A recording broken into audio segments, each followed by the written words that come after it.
All right, well, good evening, ladies and gentlemen, and welcome to the top of the park here in beautiful Charlottetown, Prince Edward Island. There's a good view of the virtual launch here tonight. This is the Wally Hennessey Driven to Win book launch, live from Prince Edward Island, and we're opening with the establishing shot here tonight, a sold-out event. And we have a number of special guests. It's Lee Drake along with Nicole McLeod McPherson, and we are live from Charlottetown tonight. Nicole, great to have you here, and welcome to a very exciting night. Oh, thank you. Glad to be here. I think, ladies and gentlemen, what we're going to do is a big round of applause and a welcome, because our guest of honor, Wally Hennessey, is being able to see exactly what you're seeing on the screen right now with the pan zoom. So let's give him a big, warm Prince of Rhode Island welcome. So this is an exciting time right now. We're going to set it up here tonight for those of you who are in attendance. Now, you may be getting some phones and some pings along the way of where you are. It is redshores.ca. That's where you're going to find the book launch tonight. I know there's many viewers all across the globe here tonight. But, Nicole, you've done a lot of work behind the scenes. You, Larry, the dream team. I know Gary Mcdougall is going to be up a little later on. But how does it feel to get to this point? Because there's a lot of work gone into it from now. It's been an amazing experience. I've got to meet so many great people along the way, and to have it all come together tonight with such a great group of people and the support that we've gotten from everyone in the industry, really looking forward to this evening. You know, last Friday, ladies and gentlemen, we had a production meeting with Universum. So Nicole and I showed up for the production meeting, and they handed me my very own book, Wally Driven to Win. And when you get your hands on it, I know we've been talking a lot about this, but it really is a treat, and it's really something special. And throughout the night tonight, you're going to hear us talk about certain segments of the book. You're also going to hear things like some of the special guests that we have coming up, and we have a number of special guests coming up tonight too. We do have a great night planned. We have John Campbell, Ron Waples, Bill O'Donnell, and Jimmy Tactor all joining us virtually tonight. So it's going to be a big evening. Yeah, and I also found out before the show tonight that Billy O'Donnell and Ron Waples are together in the same place. So they are. That should be entertaining to bring them in for that. So we'll do that. Anyway, the book, just a couple of housekeeping items. There is the book, and it's on display there tonight. So tell us a little bit about how we can get that book. Sure. So the book is for sale just as you come in the front doors to Top of the Park. You can purchase the book there, and Gary will be signing some books later this evening as well, so you can get your copy, and there's lots available. So you got to add it to your collection, folks. I got to tell you, there's segments in this book that you're going to find just truly amazing, and it starts out, of course, right here in the backstretch in Charlottetown, and then goes to certain spots at globes around the world that really the pinnacle of harness racing. So right at further ado, we do have some special guests at the head table. We'll get to them in just a minute. But let's bring in our guest of honor tonight. He is, of course, no stranger to harness racing elite, but he's from right here in Charlottetown, Prince Edward Island. He was inducted in the PI Sports Hall of Fame in 2006, the U.S. Hall of Fame in 2007, Canadian Horse Racing Hall of Fame in 2014, 10,000 career wins as a driver and counting. He's still at top of his game. Of course, he teamed up with one of the greatest horses of all time, the famous Moneymaker, king of the New York Sire Stakes. He even created Wally's World in Pompano. Ladies and gentlemen, let's bring him in, Wally Hennessey.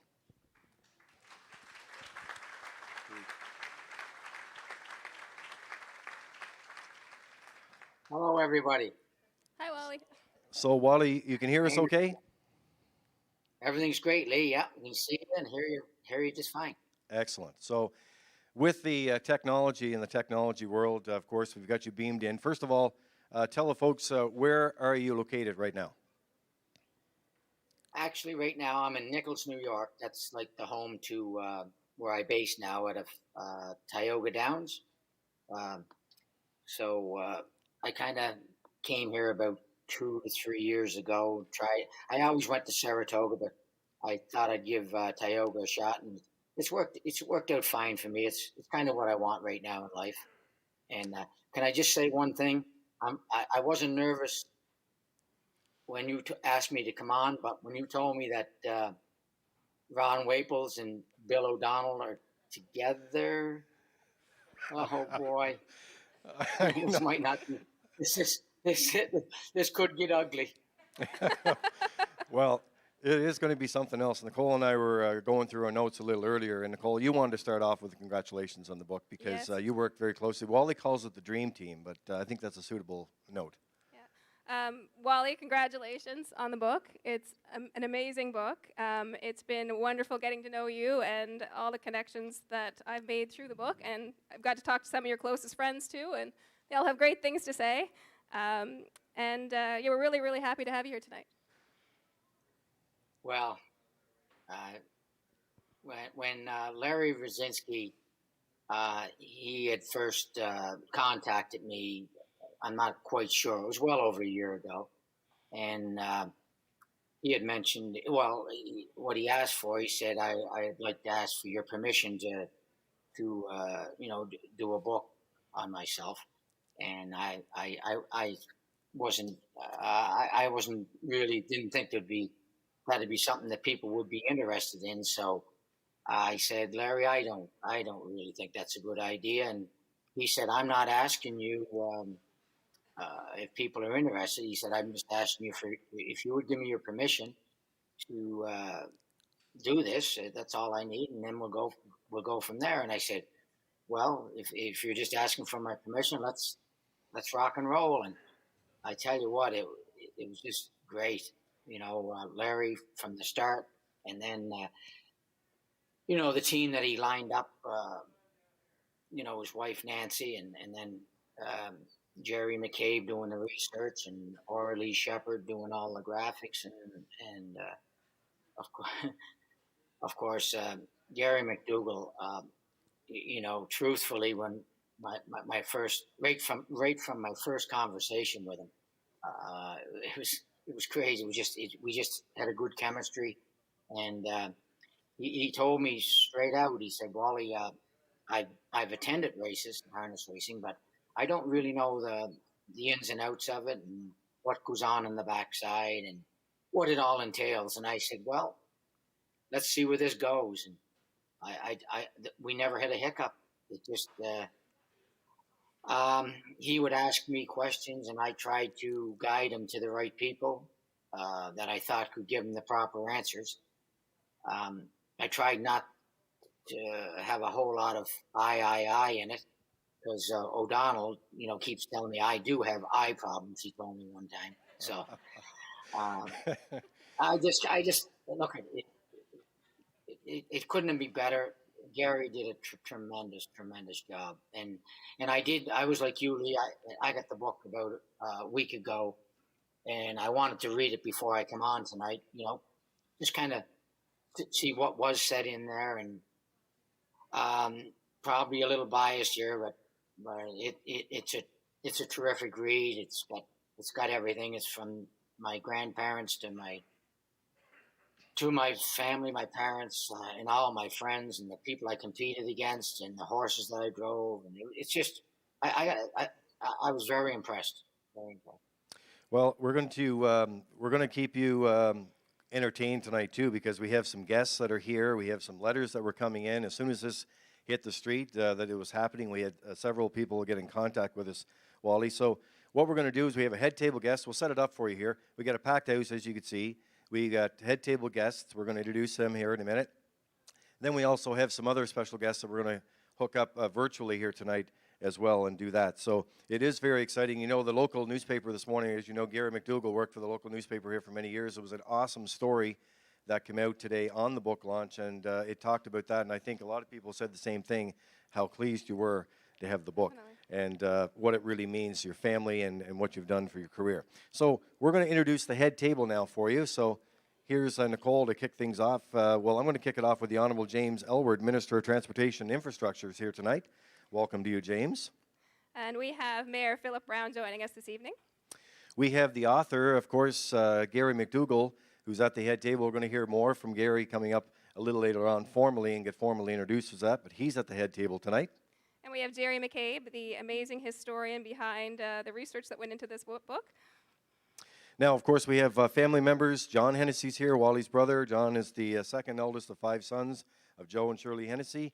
He, in his youth, he paid his dues helping out the Hennessy family, his stables, of course. But if anybody needs a lawyer in the house here tonight, and let's hope you won't need one by the end of it, but you never know. Right here, John will help you out. Perfect. And we also have Danny Hennessy joining us.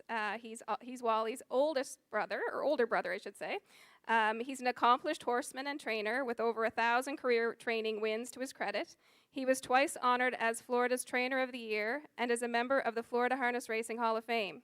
He played a critical role in Wally's success before retiring and moving home to the island, 30-plus years working alongside Wally in the Hennessy stable. Welcome, Danny.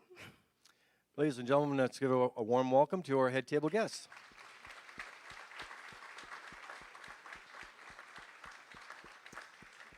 So first up here for the Wally Driven to Win to bring greetings tonight, we have the Honorable James Elwood will bring greetings on behalf of the province.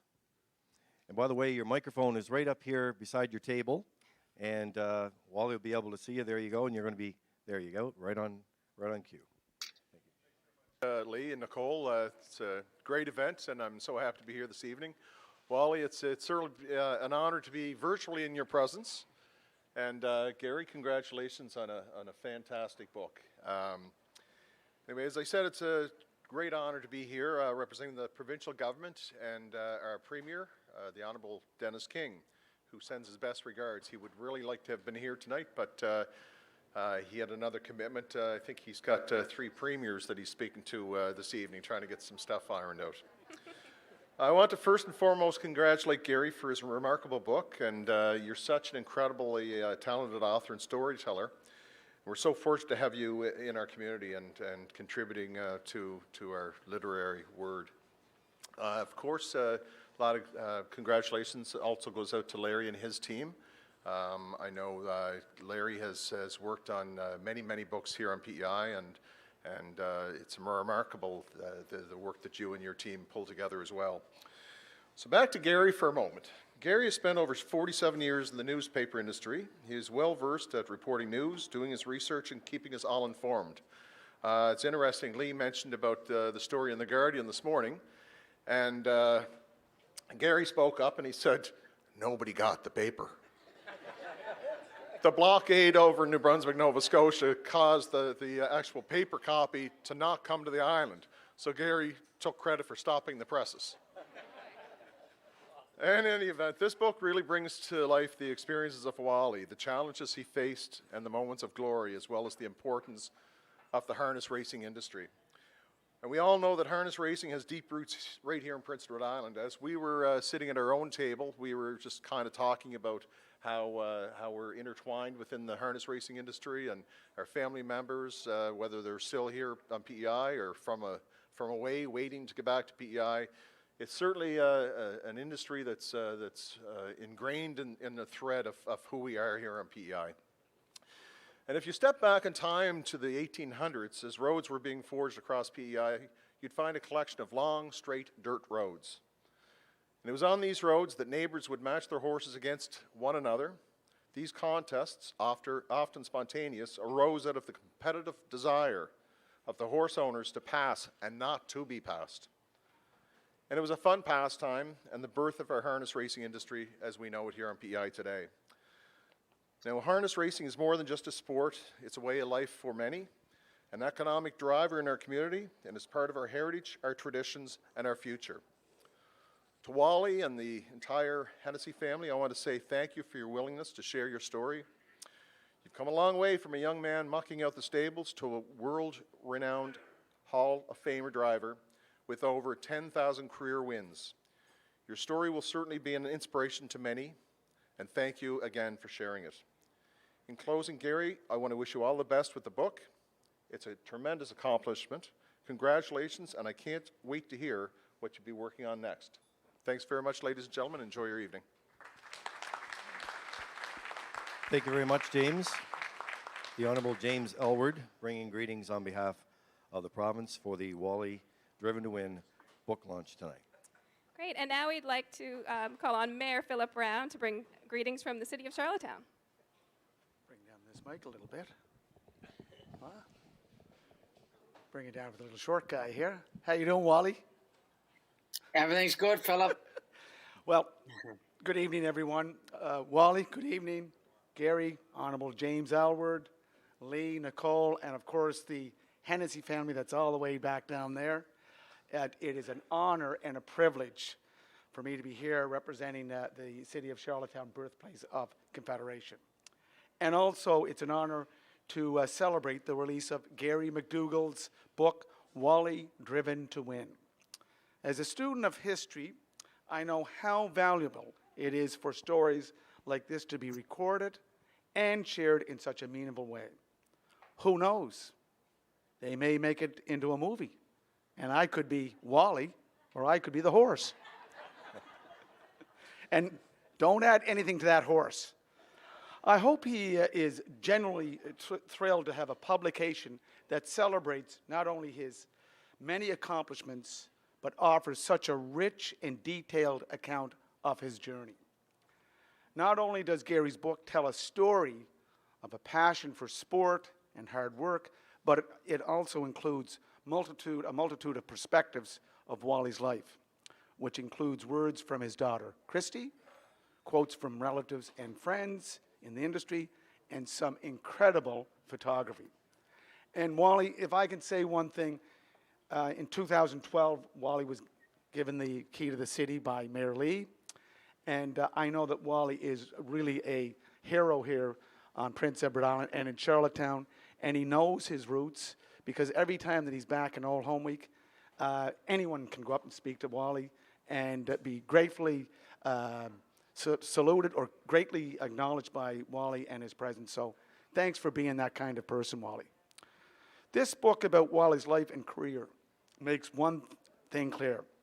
The harness racing is more than just a competition. It is a sport that creates community and brings people together. This now more than ever is so critically important, and it is so wonderful to see the story being told at this time in history.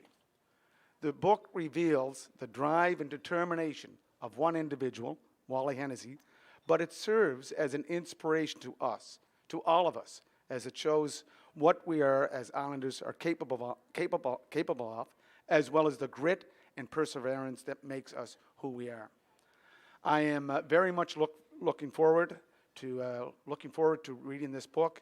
And again, thank you to Lee Drake, Nicole McPherson, the author Gary Mcdougal, of course, Walter Wally Hennessey, the Hennessy family, and I want to say stay safe, be smart, stay apart. Thank you.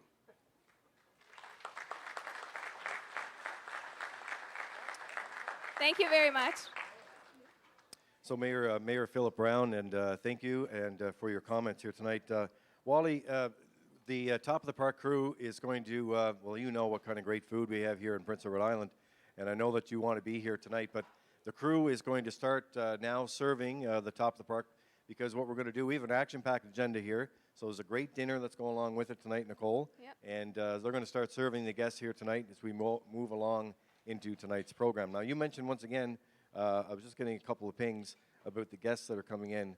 Who do we have coming again, virtually? Sure. So we have John Campbell joining us. We have Ron Waples and Bill O'Donnell joining us together. And we have Jimmy Tactor joining us as well. So. All right. So they're being linked up right now, and we'll be able to do that. And Wally, we do have several clips that we're going to play throughout the night. Of course, we all are waiting for the Moneymaker stories and some of those that are coming up. But our first clip is the 2001 Gold Cup and Saucer. Now, I want to get your thoughts on this. You've been in so many big races in your careers, and I remember you saying before that the Gold Cup and Saucer is not only one of the best races to be in, it's one of the hardest races to win. Before we get to 2001 with Scarlet and Gold, what were you thinking going into that event? Okay, Lee. Just before I answer that question, I want to thank the Mayor Philip Brown there and the Honorable James Alwood for their kind words. But I also, when that picture was kind of zooming in a little to the right, I seen who I think was the Prophet, and he was indulging in I believe, a Moose Light. I was just wondering who bought that for him. I can confirm that. We can confirm it. Oh, do you know who bought it for him? Zoom in. No, I don't have so, that yet, but we can confirm that too. Oh, okay. All right. So we'll go back to 2001. It's a crazy story. At that time, I was a lot more in demand than I am today, and it was kind of maybe my better years then. So I was like pretty busy, and it was hard. It was hard to kind of shake loose to get home for Old Home Week, but I never was far away, even though I was. And Bill Companion, who was a trainer of Scarlet and Gold, he started on me about 6 weeks out before the Gold Cup, and he thought it would be pretty interesting if he could. He was bringing him home if I could dive because his dad and my dad competed against one another for years at Charlottetown and Summerside. So he kept, making contact with me, and I would tell him I'd get back to him. And quite honestly, if I had been Bill, I would have told me to stick my knuckles wherever because I just would not commit. And finally, I guess my better senses kicked in, and I said, you know what?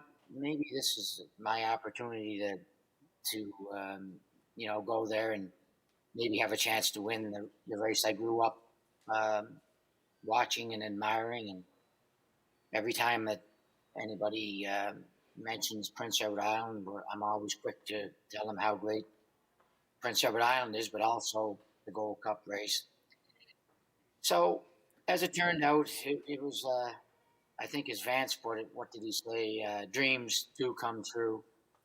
And they did for Bill and I. Like you said, Lee, it's very, very, very tough race to win. Post position means a lot. You're in elimination that you have to finish in the top four. And with any bad racing luck, you never know. So, but we had the racing gods were on our side, and Bill had the horse sharp. And I didn't screw up. Or at least I don't think I did. I know the horse was out the whole mile, so I guess you call that not screwing up. But it was a tremendous feeling, and I'm so glad that he gave me that opportunity because my career would never have been fulfilled if I never. I had participated in it, but if I never had won the Gold Cup and Saucer, it would have been a big void in my career. All right, well, let's have a look at it right now. Let's bring you back to 2001 here. We thought this was a great way to start the clips of many that are coming through and special guests for the Wally Driven to Win. Let's bring you back. Matt, let's have a look at the 2001 Scarlet and Gold here in Charlottetown. Dollars and cents, Paul McKenzie. Kilcairn Rebel, Claire McDonald, Charlotte Flight, Danny Rummel, Mick Getty, Doc Moore, Salinas Hanover, Joe Barrio, Scarlet and Gold, Wally Hennessey, Stetson any side, Albert Bernard, Pine Grove Flight, Russell Burgoyne. It's show time! Here they go! There they go! Good looking start. Charlotte Flight leaving out. Dollars and cents towards the rail. Mick getting on the outside. Now third. Pine Grove Flight fourth. Pacing fifth. Salinas Hanover. Sixth at the rail. Kilcairn Rebel. Seventh on the outside. Scarlet and Gold, the early trailer. That is Stetson at his side. Wheeling up the back stretch. Paul McKenzie puts dollars and cents right on that choo-choo. Leading it by 2.5. Second towards the rail. Charlotte Flight. Then in third. Pine Grove Flight. 26. 4. Opening quarter. Midway around the turn. They're over to 3/8 now. Fired up on a front end. Dollars and cents. Charlotte Flight at the rail. Now second. Pine Grove Flight third. Here comes Salinas Hanover. Starting up on the outside. Now fourth. Following the cover fifth. Scarlet and Gold. Getty now sixth. Stetson at his side. 7 on the outside. Trailing the field. Kilcairn Rebel. 55. 4/5. Opening half mile. 3/8 left to go. Turning on to the back stretch. Dollars and cents. The leader. Salinas Hanover. The challenger. Scarlet and Gold. Second over the outside. Now third. Charlotte Flight. Nowhere to go fourth. Here comes McGetty. Winding up fifth. 1:25.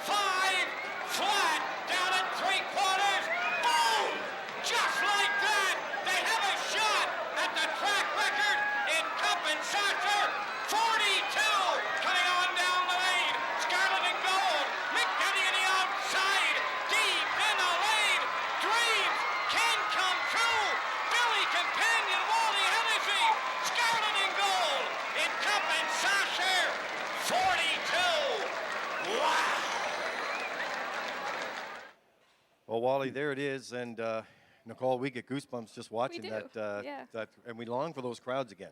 Yes, hopefully soon, very soon. Wally, the thrill of seeing that again coming through the stretch, and as you say, that classic line from Vance, dreams do come true. Your family means so much to you to come home to win that. Feeling seeing that again, can you describe it for us? Okay. If you noticed in the race, like how many island connections were in there, and I don't know whether anybody else noticed, but the guy I was following, he's won that race about 4 or 5 times, so I knew he'd take me to the dreamland, or I thought he would. That was Gilles Barrio. He's won it probably 3 or 4 or 5 times, and tremendous driver himself. But quite honestly, I watched the race. I thought this is easy peasy. I'm just going to go out of the gate as hard as I can and hopefully land up front or close to the front. And when I hit the first corner, I was eighth. So it didn't go as I planned, but the finish did. Well, Nicole and I have our first guest of the evening telling us from the control room, all linked up and ready to go Great. here. And our next guest is Mr. John Campbell. He's president and CEO of the Hamilton Society, sports all-time leading driver with 300 million, the youngest ever, 35, inducted in the U.S. Harness Racing Hall of Fame, Canada Sports Hall of Fame, and the Canadian. Okay, so we are going to bring in John here in just a few minutes, the Canadian Horse Racing Hall of Fame, but he's got a impeccable, they'll give us a note of when John Campbell is linked up. But Wally, while we're doing that, talk about family. There's a piece in the book that we pulled here today, and Nicole, I'm going to ask this section of it. Page 104, Brothers in Arms, and it's Danny and Wally. You talk about winning races and really coming back home to win races. I'd like for you to talk a little bit about the winner in APR 84-85, and then you moved south in October 1986, and you weren't going without Danny, and he was making sure of that. Tell us that story. Yeah, going back to them years, listen, our family, I think most everybody who's in attendance tonight and maybe watching knows the Hennessy family and knows how close we all are. And, we carry a special bond and we've all kind of went different ways in life, but harness racing is one factor that we all have a huge interest in. So, Dan had came over I was in St. John, and Dan had came over, I think around 83 or 82 or 83, and was kind of helping me out. He was a little bit lost with what he wanted to do, and I really appreciated having Dan around. And when I decided that I would like to give Pompano Park a try, Dan was who I first ran the idea by, and of course he was all for it, and that meant a lot to me. But the man who really made it all happen for me was my father-in-law, Doug Caldwell, who was the general manager and race secretary and everything at Exhibition Park, because I was about 2 weeks from getting ready to leave, maybe a week from getting ready to leave, and Doug helped me out so much in my career, and I was getting cold feet, and I went over to his hotel there that he ran, the Park Plaza Hotel. I wanted to have a conversation about what I was doing, where I was going. Was it the right move? And he listened to me, and I was terrified, and he just gave me the confidence and the reinforcement that I needed. You can do it. He told me I could do it, and I never believed in myself at the time, and he did. And he had more to lose than I did, because I was taking his daughter away from him, him and his wife Verna. So going back to your question, Lee, once he solidified that and I decided I was going, I had the greatest owners in Atlantic Canada at the time, and they backed me right to the hilt. We did not have the power to be going to Pompano Park with. I found that out quickly down in Pompano. It was a tough haul for us for the first 3-4 months, and just kind of got a couple of breaks here and there, and then one fellow I'd like to mention also. He's from Prince Edward Island. He's in the Prince Edward Island Hall of Fame, probably in a lot of Hall of Fames. It was James Roach McGregor. He was a big supporter of the Hennessy family. And I can remember about the second or third month I was there, it was just going so bad. And, I was about ready to throw the towel in. And it was about the middle of the card. I had just raced 1 hour, and I was holding him by the head while Dan was bathing him. And the horse sat in the 2-hole, finished last, and get back. And it wasn't hard to see why he did no good, because he was thumping. And, he was dehydrating, so... but that didn't make it any nicer. It didn't make it feel any better. And I felt bad for the horse. I felt bad for Dan. I was letting everybody down. And out of the shadows came this big man. It was Roach. It was midway through the card. So he left the grandstand, come down to the bar, and he said, well, what's going on? And I said, I wish you could help me and tell me, because I don't know. Just everything's going wrong. And he said, well, and I said, I'm ready to quit, Jim. And he said, I want to tell you something, because I know I've been here. He was a leading percentage driver in the early 60s there. And he said, people are noticing. Just keep doing what you're doing. They see you got no power, but you've got them in the right places, and you're not abusing them. And keep digging. And I've kept digging ever since. I'm almost to China, I think. Well, that is page 104, folks, in the book. And the Wally Driven to Win book is here tonight. You can get your own copy. You can get it online as well at retromedia.ca. You can use the Red Shores promo code. We have not linked in with John Campbell just yet. Okay, that's fine. That's what happens with a live virtual show. We're ready for this kind of stuff. It does happen every now and then. But we'll see if we can get him back in, Wally. But our next guest is a man that approached you earlier on to get this all started. Nicole? Yeah, so our next guest is Larry Roznicki. Larry is the book publisher, retromedia.ca. Larry has a huge love of harness racing, and he was so passionate about doing this book about you, Wally, that I know it meant the world to him. And he's really, really happy with all the support that we've gotten for the book. And I know he has a lot of great things to say this evening. So we'll introduce Larry Roznicki. Everyone for coming out this evening to this virtual and live launch, both at Red Shores, for those of you who are there live for the book launch, of Wally Driven to Win by Gary Mcdougall, a great author, and for being part of the virtual network at redshores.ca, so you can be viewing us from who knows where across redshores.ca network. It's pretty fabulous. A new way of doing book launches. Even though this is our 20th book, it's our first book launch combining virtual and live.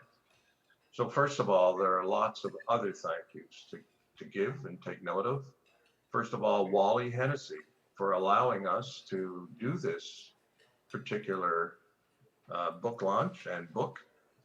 Wally was a tremendous supporter right from the beginning, as was Barb, his wife, and Christy, his daughter. They contributed in 100 different ways to make this a successful book. And I think anybody who will see it and read it will agree with that comment. It's a beautiful book, and it has a lot of great stuff in it. And what a harness racing book. What a harness racing book. I'm delighted. I love harness racing. I have pretty well all my life since I was 11 years old, and that's a long time ago, looking back to that time. So here we go. The dream team, that's what I'm calling the team who worked throughout on this book, starting with Gary Mcdougall, an award-winning author. It's his third book with us, and we're delighted that Gary agreed to do this book. He did over 100 interviews, which is quite something. I have done some interviews in my lifetime. To do 100 interviews, I find mind-boggling. I don't know how he did it. in a relatively short period of time. I'd say we might have spent a year and a half on this book. It's extremely well written. It's very well designed. Orly Shepard was part of the dream team, and she designed the book and did a beautiful job, as I think everybody who sees the book will agree. Jerry Mccabe, who along with Gary Mcdougall is a head table guest this evening, was our primary research and fact checker, and there's no one finer than Jerry Mccabe. In more ways than one, he did an outstanding job. You can be sure the information in the book is very accurate. And last but certainly not least, my wife of over 31 years, Nancy Roznicki, who is the editor of the book, and she did an outstanding job as well. So this is why I call them the dream team. We've had other people involved in various ways. Nancy Roberts of Innovation PEI has been a longtime supporter, and she has helped in getting some of the book financed as well. Chris Silvaggio of Finance PEI was involved in a limited sort of way through a special program during this pandemic that we benefited by, and I appreciate that. But let's talk about the sponsors. The title sponsor, the government of PEI, led in this case by Darlene Compton, the Minister of Finance and the minister responsible for harness racing on Prince Edward Island. She's a big fan of harness racing, and she's very supportive of the industry, as the government of PEI is, along with Dennis King, the Premier. So Darlene Compton actually owns racehorses as well. So they are the title sponsor, and we're delighted to add their history to the back of the book, the history of harness racing on Prince Edward Island. And then we have three sponsors that have been involved with us before, because we like to call ourselves Retromedia Publishing, the harness racing publisher of Canada. This will be our fourth full book on harness racing. We've had three others. And we've also had a fifth book that had a part of the book involved with harness racing. So Canada's harness racing publisher. The last two books have been co-sponsored by these three great companies in harness racing, Tara Hillstud and David Heffering, very supportive of what we do. In Ontario, Preferred Equine, I believe in New York, David Reed, and Jason Settlemoyer and Jeff Garral of the Meadowlands Racing in New Jersey. This is the second book. World Harness Racing was the first book that they came on with us on, and this is the second one. So we're very, very fortunate to have those sponsors with us. Also, let's call them first-time sponsors with us, the New York Sire Stakes and Kelly Young. And Wally remains the king of the New York Sire Stakes. And that's quite something, because he hasn't raced very much in the New York Sire Stakes for many, many years. He's raced a little, but he's still the king. He's had the most victories in their biggest races. The Antonacci family, starting with Frank the Elder and Chris Antonacci of Lindy Farms in Connecticut. They're with us as well, and we're delighted. Bruce Wood of Prince Edward Island, Woodmere Farms. We're also delighted. Of course, we're delighted with all the sponsors. Gabe Pruitt of Isle Casino Pompano Park in Florida, where Wally spends his winters winning races and is the leading driver there for, I haven't checked how many years, but I'll say several, and continues to dominate the Florida harness racing scene. So Gabe Pruitt of Isle Casino Pompano Park, thank you once again. I also want to thank Lee Drake of Red Shores, and he is the manager of racing brands and broadcasts at Red Shores. He's a longtime supporter of our products and has helped us in various ways. He's also going to be the coordinator and let's call him the co-MC with Nicole McLeod-McPherson, Go to Atlantic, who is coordinating this entire show that you're going to see, and she's done a tremendous job with that already. Plus, she's given us great marketing support, and we're very lucky to be associated with Nicole McLeod-McPherson. Scott McLean and his crew at Universal Medium are putting on the show technically, and they always do a good job. So all in all, I'm thankful, very thankful for what is coming up shortly, or what you've seen already, the part of it anyhow. I want to remind everybody out there that the book is available at retromedia.ca. It's also available at the launch and selected bookstores. But I'll remind you once again that the book is available at retromedia.ca. I have to. I work at Retromedia. Anyhow, if you love horses and harness racing, you'll love the book, Wally, Driven to Win. Thanks very much. Thank you, Larry. Thank you very much. And you've published a great book. It's been a great book. And Wally, I think right now through the technology, Larry had some great things to say about the book and many of the sponsors, as you said a little earlier. But we're going to try now with the virtual, we're going to try to bring in John Campbell once again. He's the president and CEO of Hamilton Society, sports all-time leading driver, 300 million, youngest ever, 33, inducted in the U.S. Harness Racing Hall of Fame, and I know a good friend of yours. John Campbell, are you there? Yes, I'm here. I hope you can hear me. Hey, John. Hi, John. Hi, how are you? Good, how are you? Good, thanks. So if we can get John's level up just a little bit there, that'd be great. But John, Wally Hennessey here with you tonight. How does it feel to be part of his special night and his very own book launch? Well, it's an honor for me to be part of it, and it's certainly, something that I'm sure Wally feels is very humbling and a privilege to have a book written on him, but it's certainly well-deserved. His career from, starting out in PEI and where it took him throughout the whole world of harness racing into the very top and the heights of it, it certainly is worthy of documentation. So just to be part of this tonight, just because Wally is a very good friend of mine, but also because of the career he's had, and it's still going strong. He shows no signs of slowing down. What is your first recollection of meeting and or competing against Wally Hennessey? Oh, gosh, I don't know. That's too long ago. My memory doesn't go back that far, I don't think. I've known him for so long. I have more vivid recollections of our golf trips than really the first time we started competing against each other. Obviously I remember racing against him with Moneymaker with different horses. I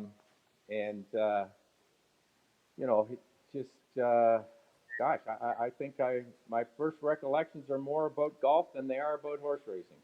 That's great. John, what are some of the special skills that Wally possesses that has led him to have such a great career?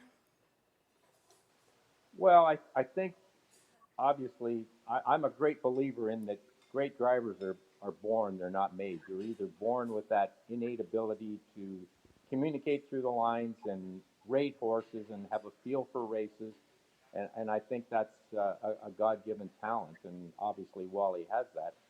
But I think the background that he got in racing from his family and growing up on PEI, and I'm certainly well aware of the standardbred education that people from PEI get, and I think that has carried him throughout his career. I think we're very similar in how we started. Started cleaning stalls, both of us, and learning from the ground up and learning to drive horses that weren't at the top level, to say the least, when we started.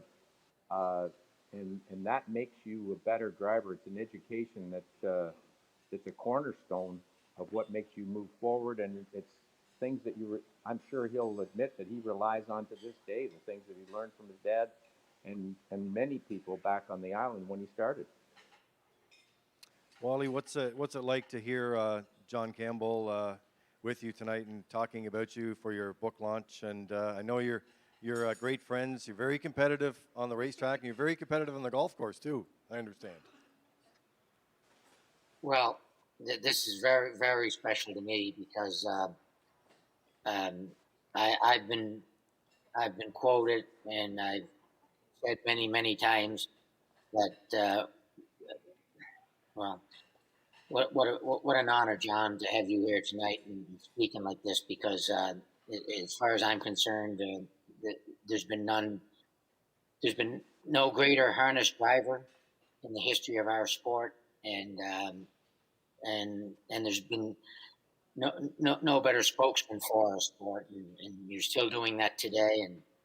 And I'm glad we became friends. I guess it was easy for you and I to hook up. We're kind of similar, but yes, to have John Campbell speak is it's a big endorsement, and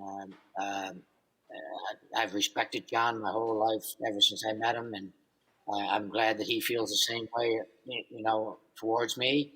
And well, when you have respect from people like that, I don't know what else needs to be said. Great. John, I'm just wondering, what would you say is your most memorable drive against Wally, and who won? Well, that's an easy one because I won, and I got Wally in the spot with Moneymaker, and I had Westgate Crown. I believe it was the Breeders' Crown, wasn't it, Wally? And Yes. she just got in a spot where she couldn't get out, and I was coming across there, and he was loaded with trot, and I wouldn't give him an inch, and I ended up winning. And it was one of the few times that Westgate Crown ever beat Moneymaker, but it was only because of bad racing luck for Wally and Moneymaker. But I do remember that one, and I got to admit, I'm sure Wally's the same. You always remember those races that you were successful or won more so than the ones that didn't go well. Great.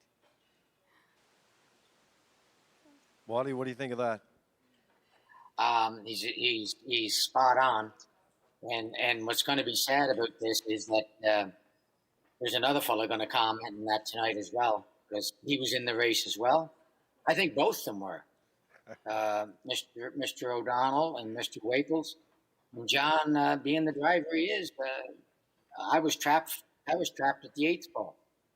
I had the inside and never really was able to get in a flow, and John made sure of that, and that's what you call driving strategy, and that's what won the race, because by far, Moneymaker was a much better horse than Westgate Crown. So kudos to John. He won the Breeders' Crown, and thankfully for my good buddy off the last turn, he gave me a little room so I could get up for second, but he's never stopped talking about that, giving me room for the last 25 years. I think she came back and just jogged the next week when they were in all the same field, came back too, didn't she, Wally? There was no getting caught in next week. She was so great, and you know what had happened. I think, well, John, I had the inside, and I believe it was a couple of trailers in there as well, and it just was tough. I had the rail, and I just never get off the rail, and you made sure of that, and that was great driving strategy on your behalf.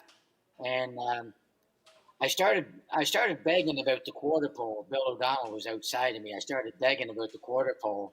I'm not going to tell you what he said I could have got from him at the 3/4 pole, but I was supposed to give him steak dinner, I guess, somewhere along the line. I gave him a chicken salad sandwich, so I told him we were even. Well, that's pretty good. Just speaking of Wally, I got a quick story to tell you about.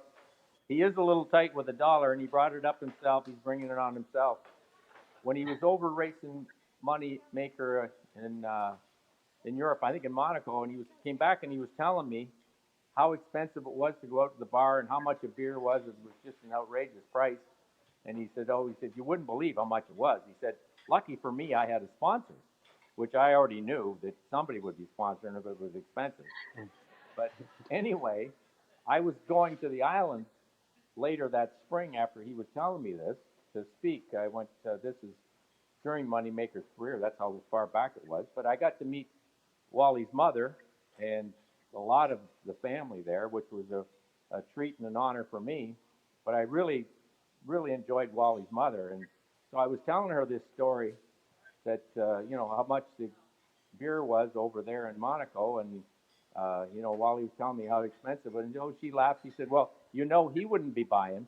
And I thought to myself, when your mother knows you're cheap, you must be pretty damn cheap.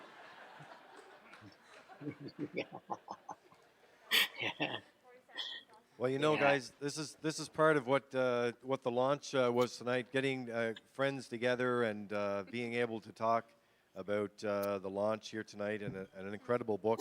And John Campbell, nice to have you part of the show tonight. We have Jimmy Tactor coming up. We've got Billy O'Donnell, and we've got Ron Waples still to come, waiting in the wings. So nice to talk to you. I'll let you say goodbye to Wally Thanks, and John. be safe. Oh, my pleasure to be on. Wally, congratulations on the book. I know it'll be well received. I'm looking forward to reading it. And good luck moving forward and be safe. Hey, John, thank you so much for everything that you've done for the industry and having you as a friend along the way. It's been pretty special, and I'll see you next week. I know for sure in Goshen there. We'll chat. I'll even buy you a beer, John. Well, gee, thanks. Well, I'll appreciate that. And I'm looking forward to seeing you. Yeah. Okay. All right, ladies and gentlemen, let's a round of applause for John Campbell tonight.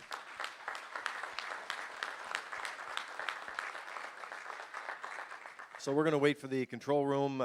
We really appreciate all the folks that are tuning in tonight for the Wally Driven to Win launch. It is a virtual event. It is during COVID times, Nicole, but the production room and everybody's working hard to get all the links up and going, but I think it's going along pretty good so far. Yeah, it's going great so far, and it's been a great evening, and I know the stories are just going to keep getting better and better. There's more stories to come, ladies and gentlemen, and we're going to link up with a couple other guests here. And while we're doing that, we're going to have Gary Mcdougall chronicling the life and times and issues of Prince Edward Islanders. Gary was very honored to write the book on harness racing legend Wally Hennessey. He had a 47-year career in the newspaper industry, and over 20 of those spent as editor of the Charlottetown Guardian. I can tell you that any time that we reached out here from the racetrack to work with Gary Mcdougall over the years, he and his team were always very supportive. Of course, the Hennessy family, longtime members working with that great company as well. Recognized at the 2017 Atlantic Journalism Awards ceremony as a Lifetime Achiever. And congratulations, Gary, on writing Wally Driven to Win. What an amazing book. And let's hear from you.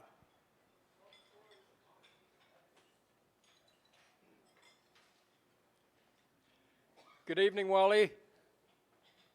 Gary. You know, I recognize those curtains behind you from all our interviews last year. Yeah. I'd like to thank everyone for attending tonight, all those that are here in person, all those that are tuning in, and also if there's any horses in any stables that have television screens or computer screens, I say hi to the horses too. My wife, Ola, is just down in front here. She puts up with a lot of, well, let's leave it at that. My wife, Ola, is just down front, along with my two sons, Graham and Andrew. When there's food involved, usually the boys will show up for an event. So it's good to see you guys.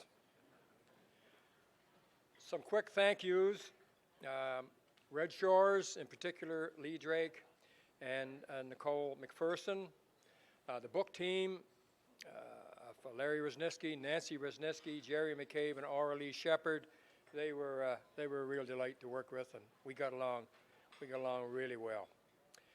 The Hennessy family, you know, it took me a while just to memorize all 9 names, and but my wife comes from a large family, so they were a delight to work with, and they couldn't be more helpful to me.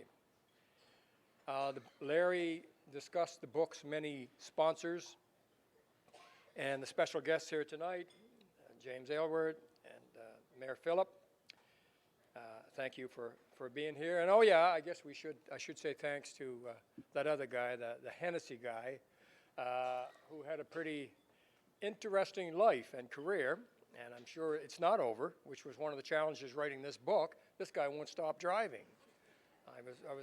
I was hoping there was going to be one final big drive, and then he would step off into the sunlight, but he won't stop. So we had to put an ending on it.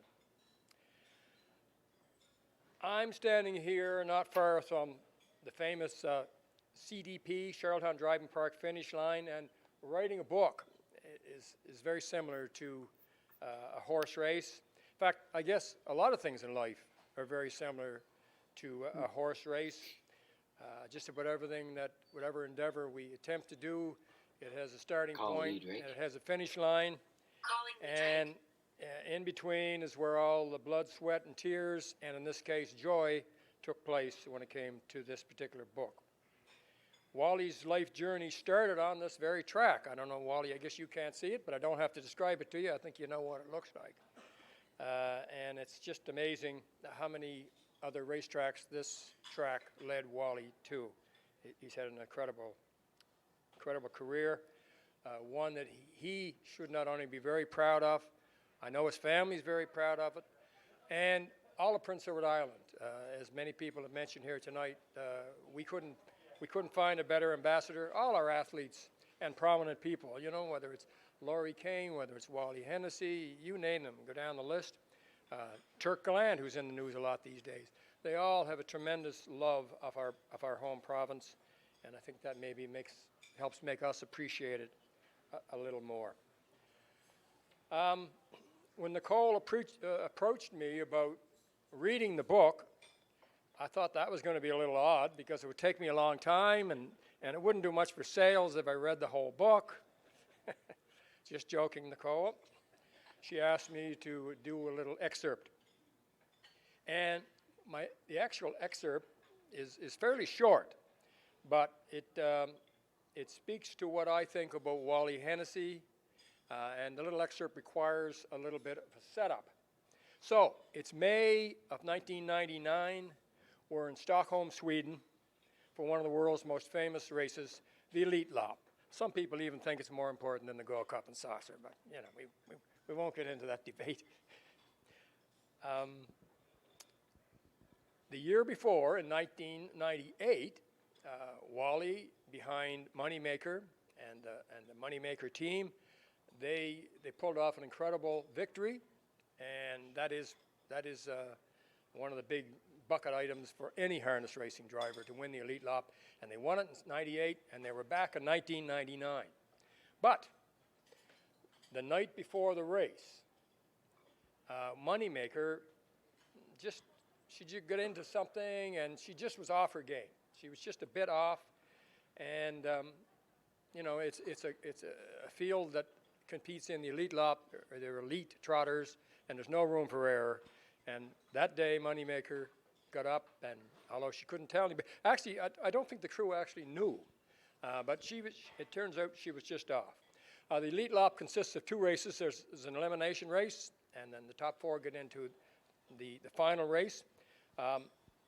Moneymaker was in her elimination race, and she got to the front of the pack, and as Wally has often said, when Moneymaker gets to the front easily, goodbye, boys and girls, she was going to win the race.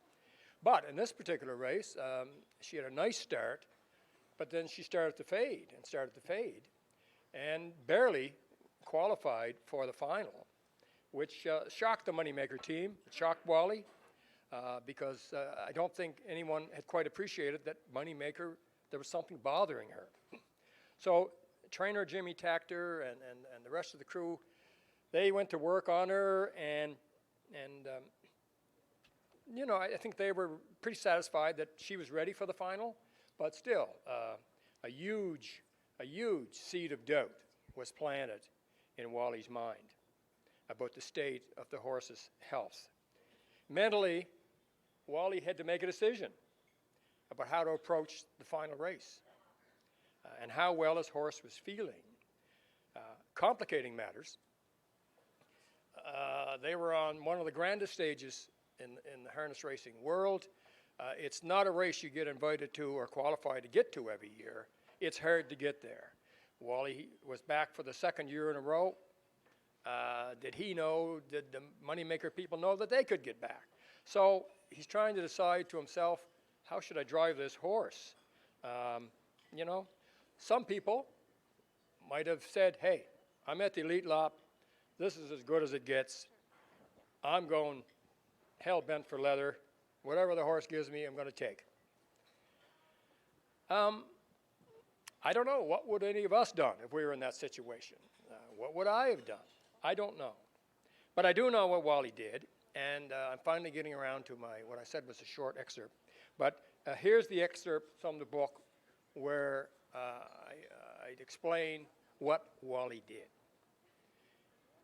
He loved that filly, said Jimmy Tactor. He would not do anything to jeopardize her health.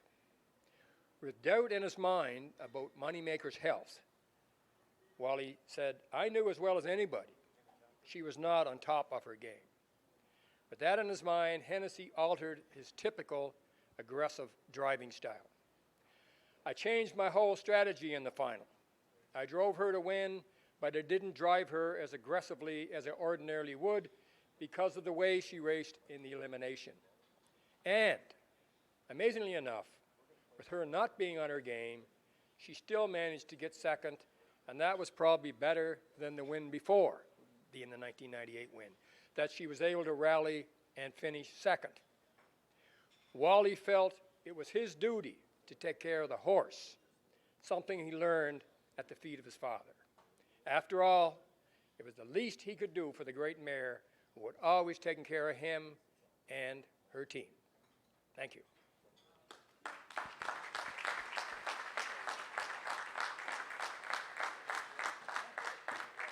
Thank you so much, Gary.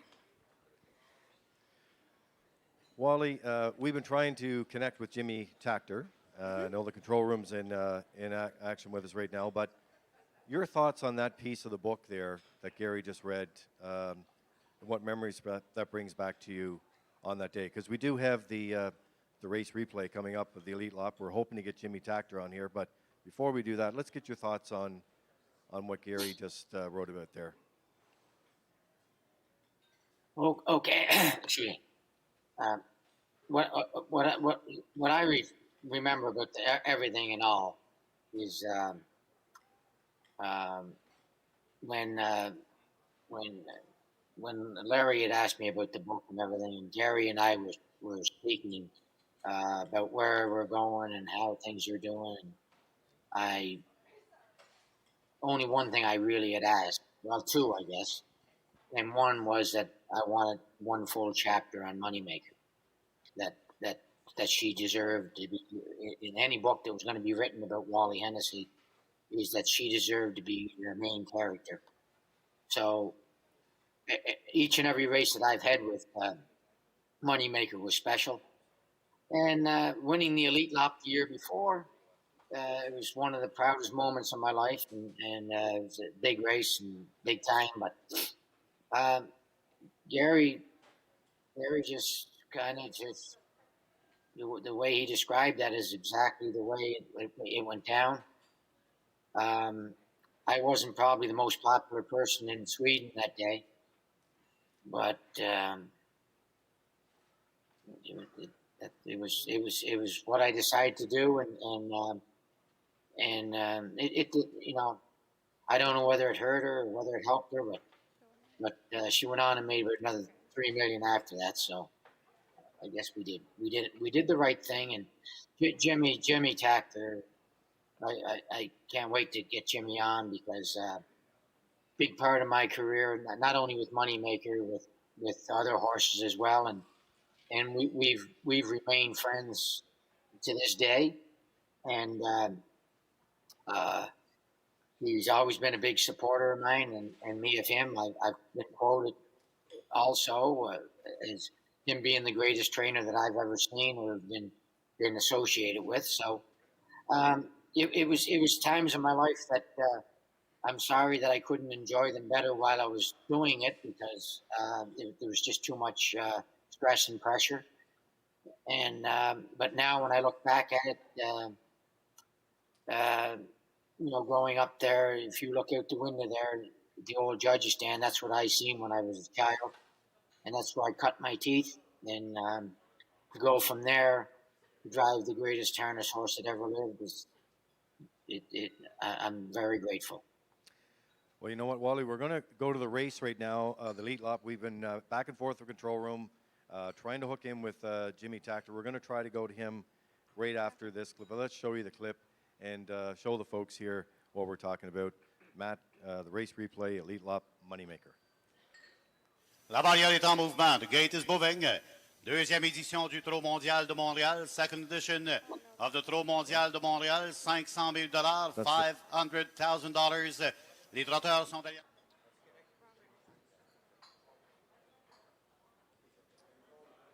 Sorry, they got the wrong clip there. They'll play the right clip, the elite lop here, guys. And we do have Jimmy Tactor standing by. That's good. 100 meter kvar till start av 1998 års ritt. Strax är vi igång. Där släpper startbilen i vägfältet. Det är Taxtable-honan invändigt. Utmanas av 2 Moneymaker. Från kommer också 5 Giant Touchdown. Jag tycker att det är Schoss Verbeck som har avgjort spetsstriden med innerspåret. Sett Taxtable-hona. Men 2 Moneymaker var väldigt, väldigt bra med i början. Väldigt bra var hon med och förvånansvärt bra. Och nu får vi den här duellen dem emellan. Och så ska vi se vem som kan galoppera Defida nu. Galopp för nummer 4, Defida nu. Är Taxtable-honan i ledningen med 2 Moneymaker utvändigt. Som tredje häst, där följer 5 Giant Touchdown. Som fjärde nummer 3 Frisky Fraser. Så är positionerna när det är Taxtable-honan. Schoss Verbeck börjar 500 meter på 1.09,0. Kommentar. Ja, fortfarande stenhårt tempo. Förvånansvärt nog så väljer Atle Hamre ryggen på Moneymaker med Giant Touchdown. Han kunde ha gått i ryggen och fått en smyglöpning i rygg på Taxtable-honan. Det tyder på att Atle Hamre är ute för att ställa till en riktig sensation här. Tredje spinner, spår 7, Georgia Limited. Tredje utvändigt, Jim Frick bakom nummer 6, Running Sea. Så liten lucka till nummer 8, Rival Damkar. Bara 700 meter kvar till mål. Taxtable-honan, 2 Moneymaker. Sida vid sidan är 2 Moneymaker. Då stenhårt attackerar nummer 1 Taxtable-honan. Är på väg att koppla greppet. De passerar 1000 meter där. Klockan visar 1.10,5. Då tar 2 Moneymaker över. Oj. Jag har aldrig sett något liknande. Jag vill påstå att här är bland det värsta jag har sett. Hon fullständigt på ett par meter krossade de övriga. Bara klev över Taxtable-honan. Har han kört för tidigt, den gode Wally Hennessey? Frågan är det när det är 300 meter kvar till mål. 2 Moneymaker leder. Det är 5 Giant Touchdown som är på väg att ta upp jakten. Längre ut kommer också nummer 7 Georgia Limited. Galopperar Taxtable-honan som slagen. 2 Moneymaker. Wally Hennessey leder. 5 Giant Touchdown försöker. Långt ut kommer 7 Georgia Limited.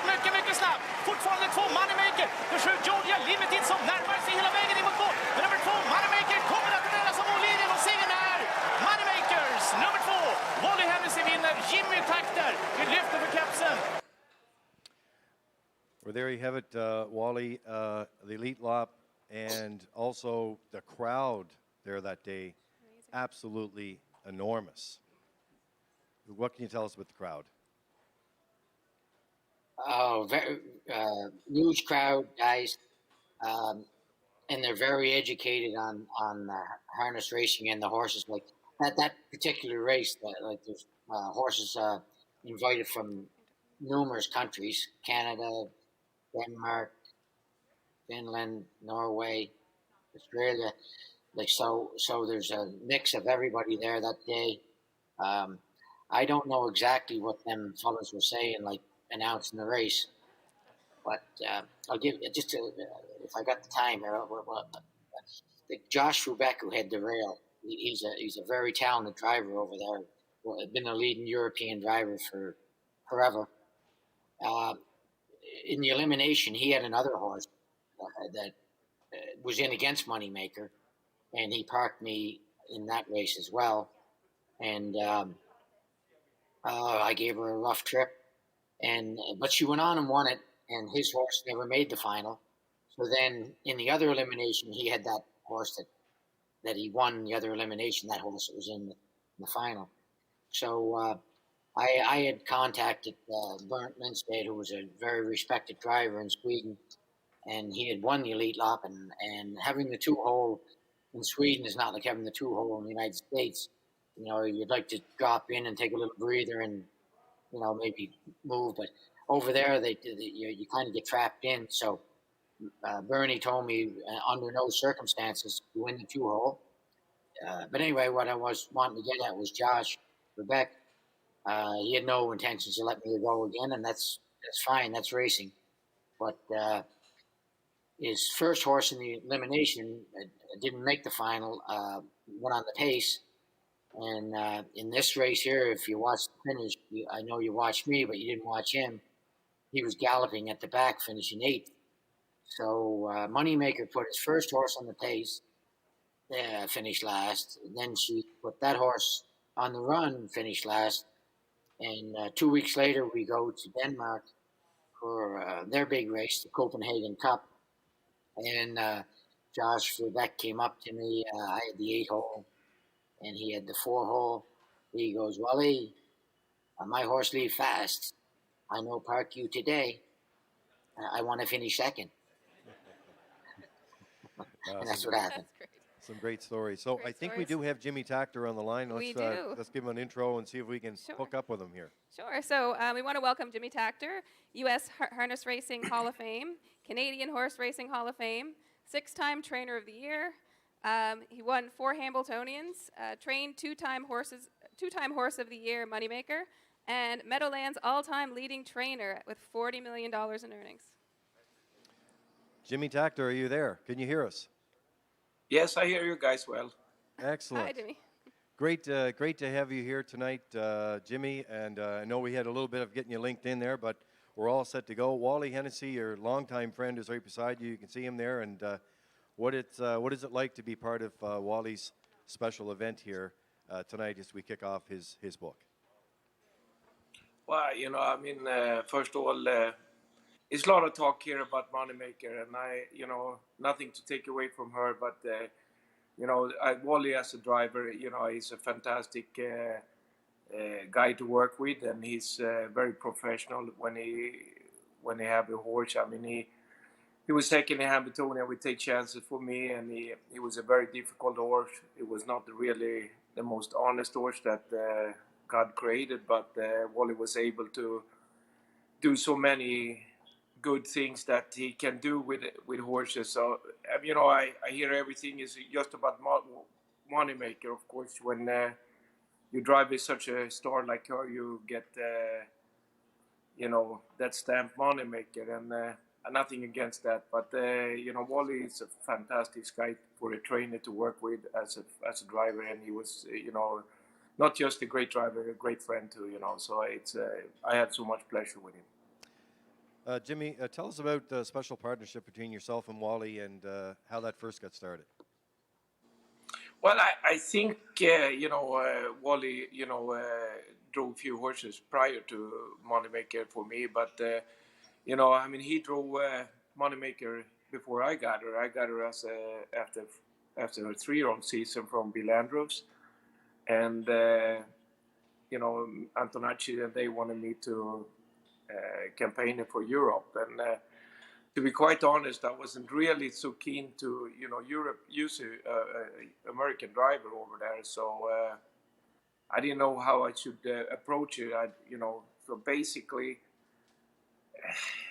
I think John Campbell drove her first race for me, and he made the break. So and then we had sent her over to Europe. I drove her a race, and I drove one with myself in Meadowlands, and we sent to Europe because I want to have a European driver. And Jos Beck drove her the first starts over there, and I could see that the filly was missing Wally. I mean, when he was around her, he made a heck of a difference on that girl.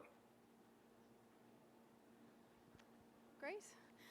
I have a question for you, Jimmy. Moneymaker was a legendary horse that played a huge role in both your and Wally's career. Looking back, what were some of the attributes Wally and Moneymaker had that brought out the best in each other?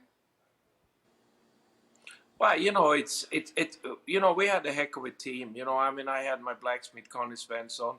He flew over there when I couldn't fly over, and he flew over with Wally a few times, and he was my assistant trainer and also my blacksmith back in those days. And the whole team, and Roman Kogalin that took care of the horse, and Wally and me. I mean, it's when you fly over several times over Europe, like Wally and I did, you create a good friendship and a boundary, and that filly rarely disappoints us our long journeys over.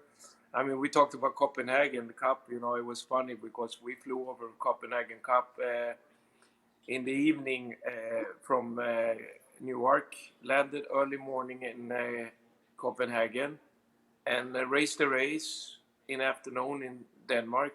Was on the plane, I think it was like 6:30 back to States. So and we landed. We were away for just a day basically. We didn't lose time really because with the time change. So that was a heck of a trip. Wally, you remember that one, right? I remember the way over. I don't remember the way back. I was celebrating. I remember it. Well, we basically had the whole first class Yeah. tickets. It was all Antonacci families, and let's say Wally was the entertainer on that trip for sure. Yeah. Well, there's Special. that's what I love about these type of nights. You get hooked up with longtime friends, and they tell some great stories. I just wanna key in on something, Wally, that you said. Now we have Jimmy Tactor with you right now about Moneymaker. You dedicated, of course, wanted a chapter on this great horse, but it was about what you described, the horse and the heart and the desire to win. She had it every single time Moneymaker stepped on the track, the desire to win. Yes. You know, I mean, you go, Jim. Okay, no, I feel it was such a unique animal. I mean, I remember I looked at her when she was a foal. I mean, she was big as an elephant, and really, I mean, just a very awkward looking horse.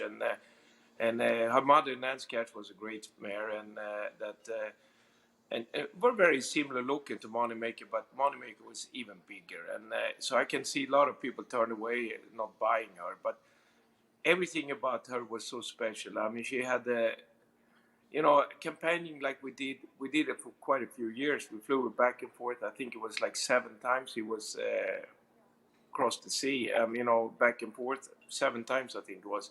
And we shipped her all over Europe, and she never missed a meal. She never had a bad blood test. She had one bad day. That was when we did a charity, unfortunately. It was for money for kids at Medland. She had a heart fibrillation. And it was a little scary, but that was the only time she ever gave us any kind of trouble, this girl. Wally, your thoughts on that? Well, Jimmy can kind of, have a better perspective on that than me because, I was basically just your driver, but, I had a little bit of input, not much, but Jimmy was spot on there. But I can say this about Moneymaker from driving her, most of her starts. I found that even when she wasn't on her game, she just had that desire to win. When things just weren't right, she still had that heart and determination to. I never ever felt confidence in any horse in my entire career. When I get on the bike with her, there was no nerves. There was no. I just felt so confident. I just felt that. Just don't fall out. Just don't screw up. Just go out and race her.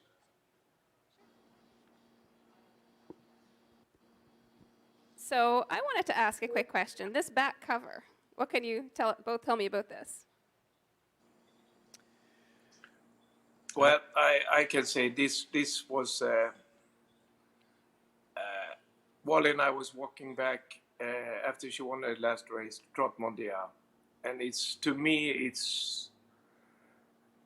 the picture tells everything. Anyway, Wally and I know it.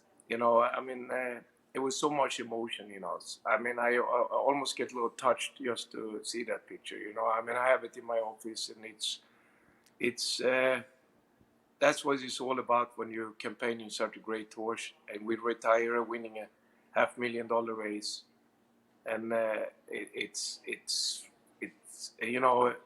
we were very emotional, both Wally and I, walking back there, and it's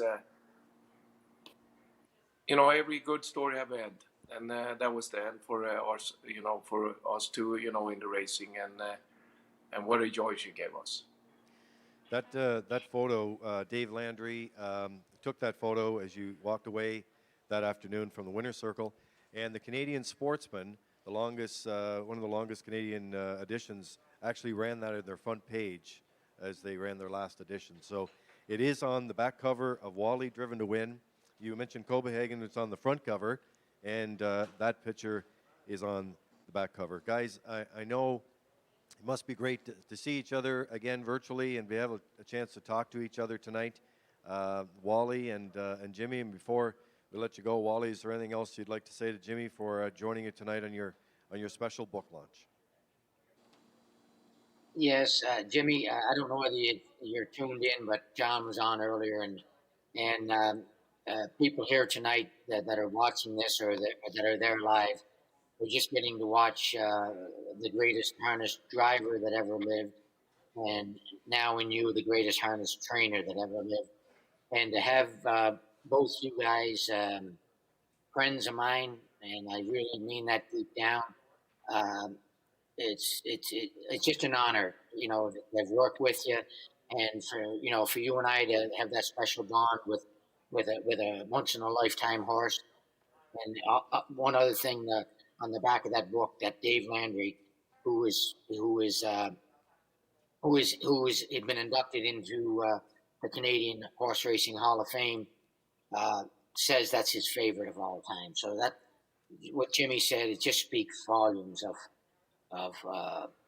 like to walk away. I don't know how he came up with that picture, but Jimmy, that's on my wall as well. And I also have in the picture one of her shoes that Connie gave me. So it's a treasure. Jimmy Tactor, thanks very much for joining us tonight. Thank you very much, and Wally, good luck with your book, and hopefully I can't wait to read it, and it'll be fantastic. And my wife just walked in here, and she say hi from Christina, she said. Yeah. Well, you tell Christine I said, like the Moneymaker, the group. It wasn't like she was the star of the show, and we were all just lucky enough to go along with her, to be a part of her life and her career. But the crew, Christina, Jimmy's wife, and Connie, the blacksmith, and Roman, the groom trainer / trainer in Europe. The Moneymaker stable that owned her, it was a pleasure. Like usually when you have a horse of her stature and caliber, one fella doesn't get to stick with it through her career because there's just too many people involved. But in this case, we all stuck together. All right, nice segment there, and thank you. Over to Jimmy. Thank you very much, Jimmy, for that. And now, Nicole, we're going back to some guests here that are going to be lined up and bring some greetings back to you, Wally. Sure. So I'd like to introduce a guest from our head table, Jerry Mccabe.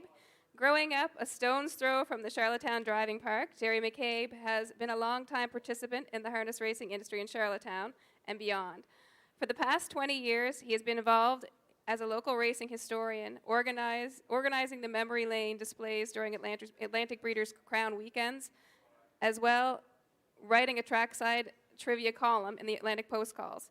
He has been part of the Retromedia publishing team for books such as Behind the Gate 1 and 2, World Harness Racing, and Wayne Gray, A Man of Vision. We'd like to welcome Jerry Mccabe.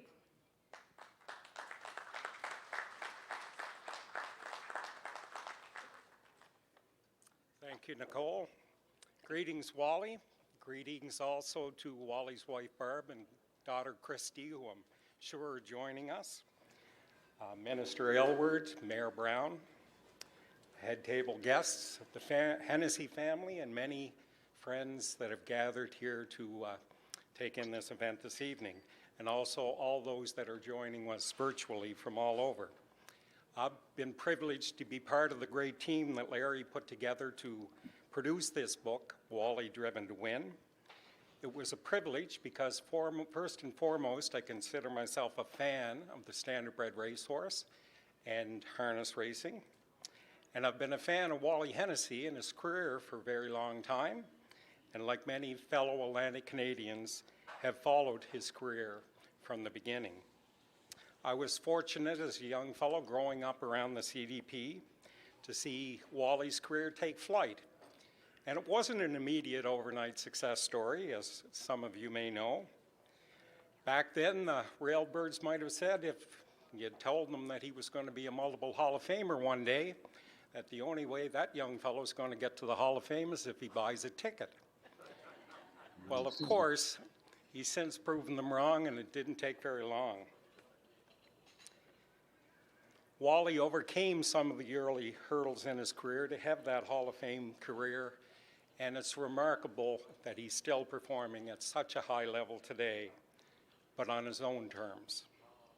I'm sure his parents, Joe and Shirley, are smiling down on us this evening with pride, as they always had, not only for Wally's many accomplishments, but more importantly, for the way that he has done it, with hard work, integrity, humility, and always showing up ready to compete on a daily basis. A great ambassador for our sport and for his home province of PEI.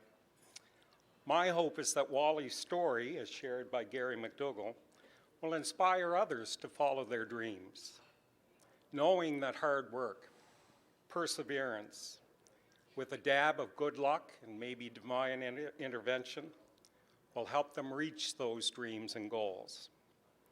I'd like to add my thanks as well to the sponsors that allowed the book to become a reality, and I'd like to thank some of the people behind the scenes that helped. It was amazing, everybody that we asked in putting together this book to help, whether it be to go look up a race line from microfiche. That wasn't possible or very difficult because of the pandemic. They found a way to go and do it and help us.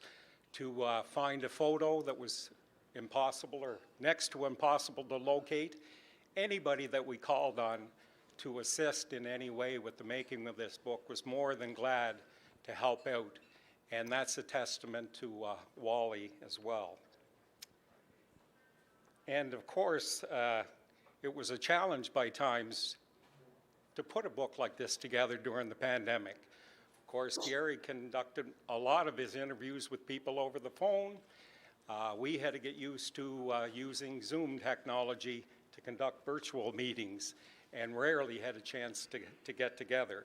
But of course, with such great material to work with and a lot of great help along the way, we are here lifting things off. I'm proud of what we've accomplished together, and I hope everybody who has a chance to read this book will thoroughly enjoy it. Thank you.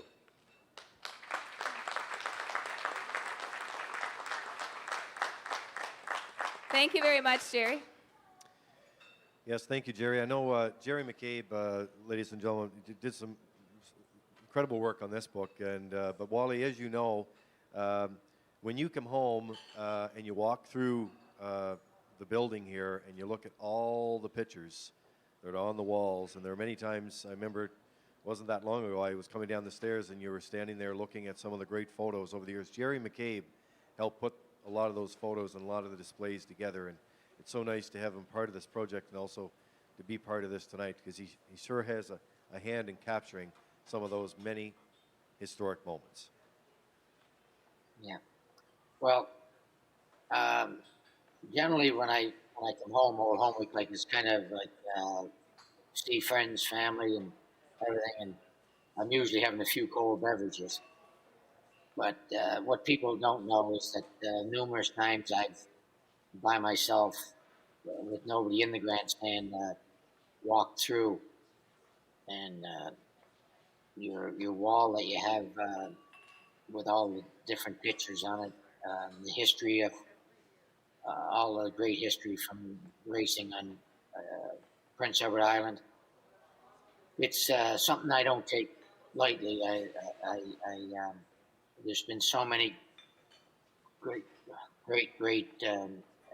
not necessarily not the horsemen, just great people involved in the harness racing industry.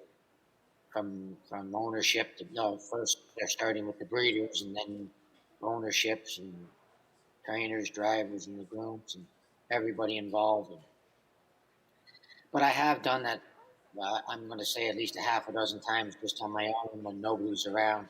Early in the morning, just kind of strode over there and looked at that wall with a lot of pride and seen a lot of people that I know or heard about, and from the past and right up to the present, and the way that Lee, that you guys at Red Shores, you and your broadcast team and your management team, the support that you give to harness racing is second to none. And this broadcast is a prime example of that. But I just can't be more proud, guys. And um, like I'm being honored there, but I think I'm not being honored. The Hennessy family and the book about me is being honored, but that just the whole harness racing industry there in the island is all should be proud, because I've been all over the world, and I've never seen the passion that I seen as a young fella when I was home, and then now when I do go home, and the show that you guys put on every race day with your team, Lee, is just great. And Nicole, what you've done for the book here is, come on, guys, this just doesn't happen anymore. It's just a great team performance, and I'm proud and I'm thankful, humbled. So Well, let's move on. we have a number of other guests that are lined up and coming in here, and that's very kind words, Wally. Thank you. I know Wally. Peter McPhee is here tonight, and many other members of the broadcast team with Rocky Skierman and Kurt Hughes and Scott McLean. So we're doing the best with a virtual broadcast tonight, getting people linked up. We have another segment of the book we're going to go to. Then we have some other local guests here. John Hennessey's going to say a few words. Your brother, Rabbit McDonald's, waiting at the bit here. He's right on the gate. I can tell. He's lined up on the rail, I think. He's coming up. And we also have some other guests, Ron Waples and Bill O'Donnell. But right now, let's go to Kelly Young with the New York Sire Stakes. Hi, I'm Kelly Young from the New York Sire Stakes program, and while I don't have one single memory of Wally, I first came to know him when I was covering publicity at the Syracuse Mile. That was the New York State Fair meet at the State Fairgrounds in Syracuse, and Wally was always so generous with his time and helpful as we tried to get publicity with the local news outlets and the fans in the area. I won't ever forget how generous with his time he was and how helpful he was as I was a young professional. Over time, I've worked with him through my experience with the New York Sire Stakes program. I was able to join him for his induction to the Saratoga Harness Racing Hall of Fame and into the National Hall of Fame in Goshen. And it's been such a pleasure to work with him over time. He's already winning in the New York Sire Stakes circuit this year, and I look forward to his continuing involvement in our program and seeing how the rest of his career goes in New York. Okay. All right, well, thanks very much. That's Kelly Young, New York Sire Stakes. Want to be part of the show tonight, Wally, and bring along comments to you on your book launch here tonight. There are a number of folks, as we are finding out, that are tuning in here tonight and wanting to buy the book online. Nicole, Yes. let's remind folks they want to get an author. The book sales, Wally, right now, I mean, there's a lot of folks coming in and want to get copies of this book as and add it to their collection. So, Nicole? Yeah, so for our guests joining us virtually, you can buy the book at retromedia.ca and use promo code REDSHORES1, and that'll give you a little discount as well. So again, it's retromedia.ca. So still to come, we have the 2005 Driven to Win. We have the Trot Mondale, which is in 2000, which was Moneymaker's final race. And we still have Bill O'Donnell and Ron Waples standing by to do that. But Wally, just before we get to some local guests here that want to come to the podium to pass along congratulations tonight, I can't go off without moving past the section in the book and the king of the New York Sire Stakes for you. But there was a line in the book that when I was reading through this, it said, and you said, Pompano was going to be a one-and-done deal. And in the spring of '87, you and Danny were back to St. John. You're on your way back to St. John.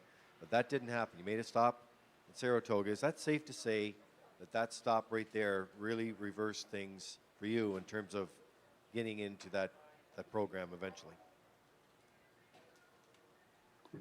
For sure, Lee. That all transpired like I said earlier in the show here. things weren't going. I wasn't totally pleased with how things were going at Pompano, and I was ready to kind of go back to Atlantic or back to Exhibition Park, and there was a man by the name. He changed my career. A lot of people have changed my career, but without this happening, his name is Warren DeSantis, and I hope he's tuned in because he's in the hospital now dealing with cancer. So, but he changed my life, my career. He was the race secretary at Pompano Park, and Saratoga Harness purchased that winner, and they hired him as the general manager. And he thought that Dan and I, with our stable, would be a good fit at Saratoga Harness. And he once again, it took a lot of convincing, but he did it. And that was basically because Saratoga in the state of New York. We kind of fit in like a glove there. Dan and I just we did very, very well. I couldn't believe how well we did right off the bat. People notice, and then you pick up fires, drives, and one thing leads to another, and that's kind of how I got going, and that's how I got Moneymaker, because she was a New York bred, and that's how my original hookup with her was through the New York Sires. And I want to thank Kelly for her nice words there. I still do remember her. She was a young kid, and she was all about how, during her early, her training years, I guess. And I'm glad that I was able to help her out. And she remembered it, and actually, her mom donates her time at the Goshen Hall of Fame. So it's a great horse family as well. But that's how I hooked up in the New York Sires. I don't know about being the king. They gave me that what do they call it? They gave me that name. So it's for other people to call me that. I don't consider myself the king of the Sires. Well, I think it's a great section in the book. It's got to be one of those must-read sections when you talk about those days and that trip back. It really stuck out for me. I know that you talked about friends and people that helped you over the years. Jimmy Whalen, that great story of Jimmy Whalen, you meeting him in St. John, and how he helped you as well over the years. But there's just so many great stories in this book that you have to pick up and go with. So we'll have more on that a little later, but right now we have some more guests here that are going to bring some, and family members that are going to bring some comments. So now we'd like to bring another one of our head table guests to the podium. I want to introduce John Hennessy, Wally's brother. John is the second eldest of 5 sons of Joe and Shirley Hennessy. In his youth, he paid his dues helping out in the Hennessy stable, but unlike his 4 brothers, he did not graduate from the Joe Hennessy School of Harness Racing. John instead pursued a path in the legal profession as a lawyer, achieving designation as Queen's Counsel before his retirement. Welcome, John Hennessy. How you doing, Wall? Everything's good, Clink. Be good now. I am. Yeah, I will be. I won't embarrass you. To relax. I know you won't. Anyway, yeah, I failed the Joe Hennessy Harness Racing Hall of Fame. I failed that one. But anyway, I'm always happy to speak about my family, so I had no hesitation when Larry asked me to speak here tonight on this occasion, not just for the job of speaking, but also to see this book launched here. I don't think we all fully realize, how much work can go into a book like this, and I know that there was a lot of work done by Larry and Nancy and the Dream Team, as he calls it, and carrying out a project like this. I think Larry deserves a lot of credit, not only from the Hennessy family, but I think harness racing generally, and of course from you, Wally. I also want to thank Gary Mcdougall for the incredible amount of time and effort he put into compressing your career into a few hundred pages. With his tenure as editor of The Guardian, he became a good friend of the Hennessy family. I had 2 sisters that worked at the Guardian office, and I can think of no more capable person to take this job on than Gary. I'm sure Gary understood the challenge of bringing Wally to life for people that didn't know him well. From his early days, getting up close and personal with the center field, his one-day stint with the Coast Guard, learning how to drive, or learning how to win in St. John, shooting for the stars, Wally, and reaching them in Florida, your crowning as the king of the New York Sire Stakes, your steering of the greatest trotting mare of all time, Moneymaker, your Hall of Fame nominations, and of course, let's not forget your victories here right on this racetrack in the Gold Cup and Saucer races. Your statistics are actually just staggering. Wally's all that, but he's also a dedicated husband to his wife Barbie and a devoted father to Christy. He's a supportive brother to his sisters and brothers who are all here tonight. Although Wally spent most of his career in the U.S., he never forgot his roots in the island. He was always on the phone with Mom or Dad, or who are sadly not here tonight, or he'd be on the phone with Bubby, Lori, Jody Lynn, or whoever happened to pick up the phone when he was having a couple of pops. He was wanting to get filled in with what was going on, especially around the track, what kind of stock was coming up, who was driving who was set down. But he also didn't hesitate in offering a little bit of advice to his brothers or sisters or nieces or nephews if he thought we needed to tune it up. He certainly tuned me up a couple of times, I know that. Not earned either, I don't think, but anyway, that's for another time. Wally wasn't all horse when he'd get a chance to get home in the summer. He kind of stayed away from the track. He preferred to golf with Rabbit or Al or Dan. Most of all, I think he loved going to Kaylee's with our mother. And I think his favorite request song, his favorite song of all time, Green, Green Grass of Home. Wally has other interests, of course, but if you really want to get him off on a tangent, ask him about the Lion King. He's a fanatic, and he'll tell you everything that you need to know about life is in that movie. He's seen it more times than he can count, and I think he's seen it a couple of times on Broadway. I've seen it a couple of times, too. I'm going to have to go back because I didn't see all that he saw in it.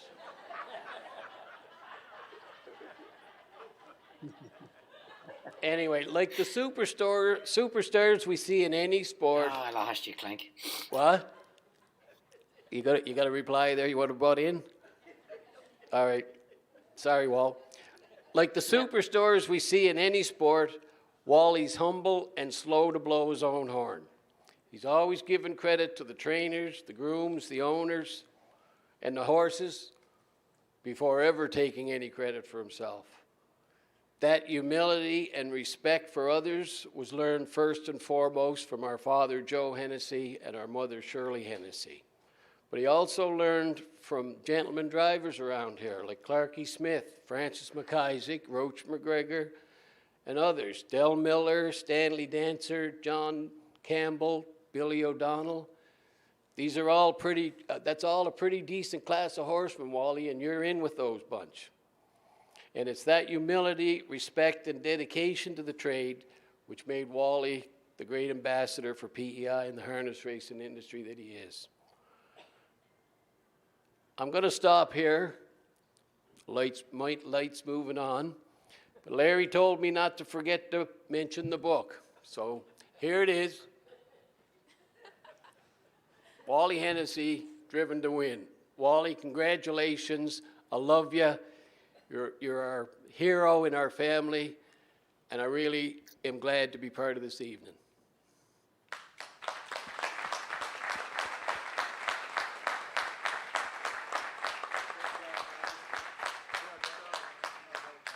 Thank you so much, John. That was great. Well, we're not finished yet there, Wally. We have another guest here tonight. Of course, you talk about the Mcdonald name in racing, of course. You just mentioned a few minutes ago you like to go golfing with Rabbit, and and your long-time relationship and friendship. And Rabbit is here tonight and wants to say a few words on behalf of the film. Yeah, he wants to. That's what he said. So Rabbit Mcdonald is up next to bring some greetings tonight for the Wally book launch here in Charlottetown. Rabbit? Hey, Walter. I'm not going to hear the hang or anything like that. I'm going to be nice tonight to you, okay? There's most things I know about you are X-rated, and I can't do that here. It's hard to believe that you're the Hall of Fame here, the Hall of Fame in Canada, the Hall of Fame south of the border, and you have a book written about you. Pretty elite company. Am I not right? I don't know too many people in the world that can say that. And I used to shit on you all the time, because you got a Hall of Fame one year, and you got one over in your Rabbit, and then now he's got 5 over on me. Do you know what, Walter?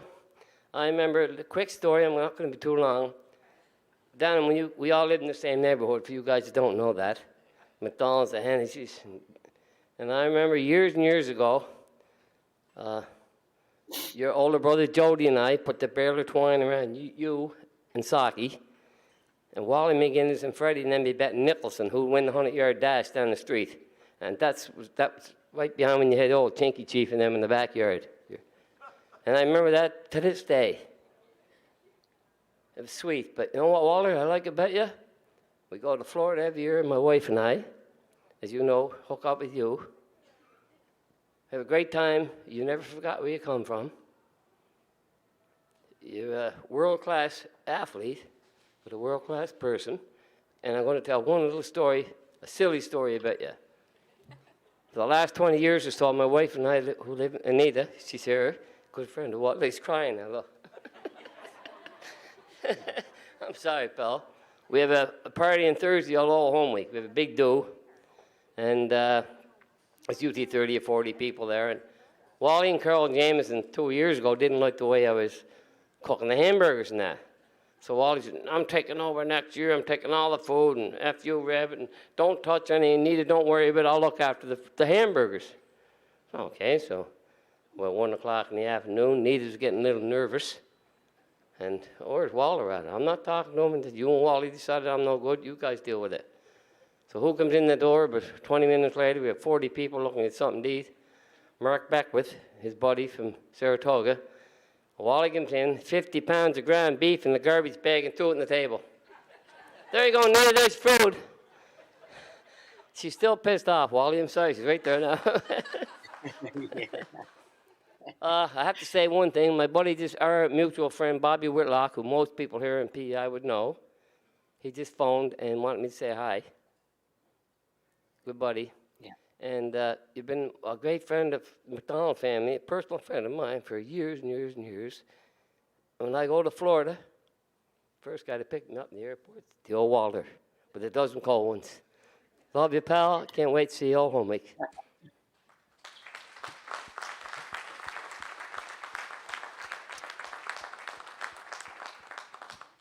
Matt, I wonder if you could show just do a pan of the crowd again to the folks that are tuning in here tonight, and just do a pan of the crowd. You mentioned Wally McGinnis. Wally, I wonder if we can get Wally on camera. Right there he is, right over here. There he is, down on the bottom. And we've got a big crowd here tonight. I know longtime friends with Wally Hennessey. And we can't let them all lined up tonight, Wally, to say a few words, or we'll be here half the night. But it's nice to hear from family members and friends tonight who want to get up and say a few words about you on your special night. There's actually a piece in the book when Wally meets Wally, which is a great little excerpt too. Yeah, there's a great part in the book about that as well. Yeah. Well, you don't know how much that means to me, and I haven't got a chance. I know there's other things you have to get to, but Rabbit. Funny story about Rabbit. It always seems to work in his favor, but he didn't tell you the whole story about them hamburgers that he was cooking.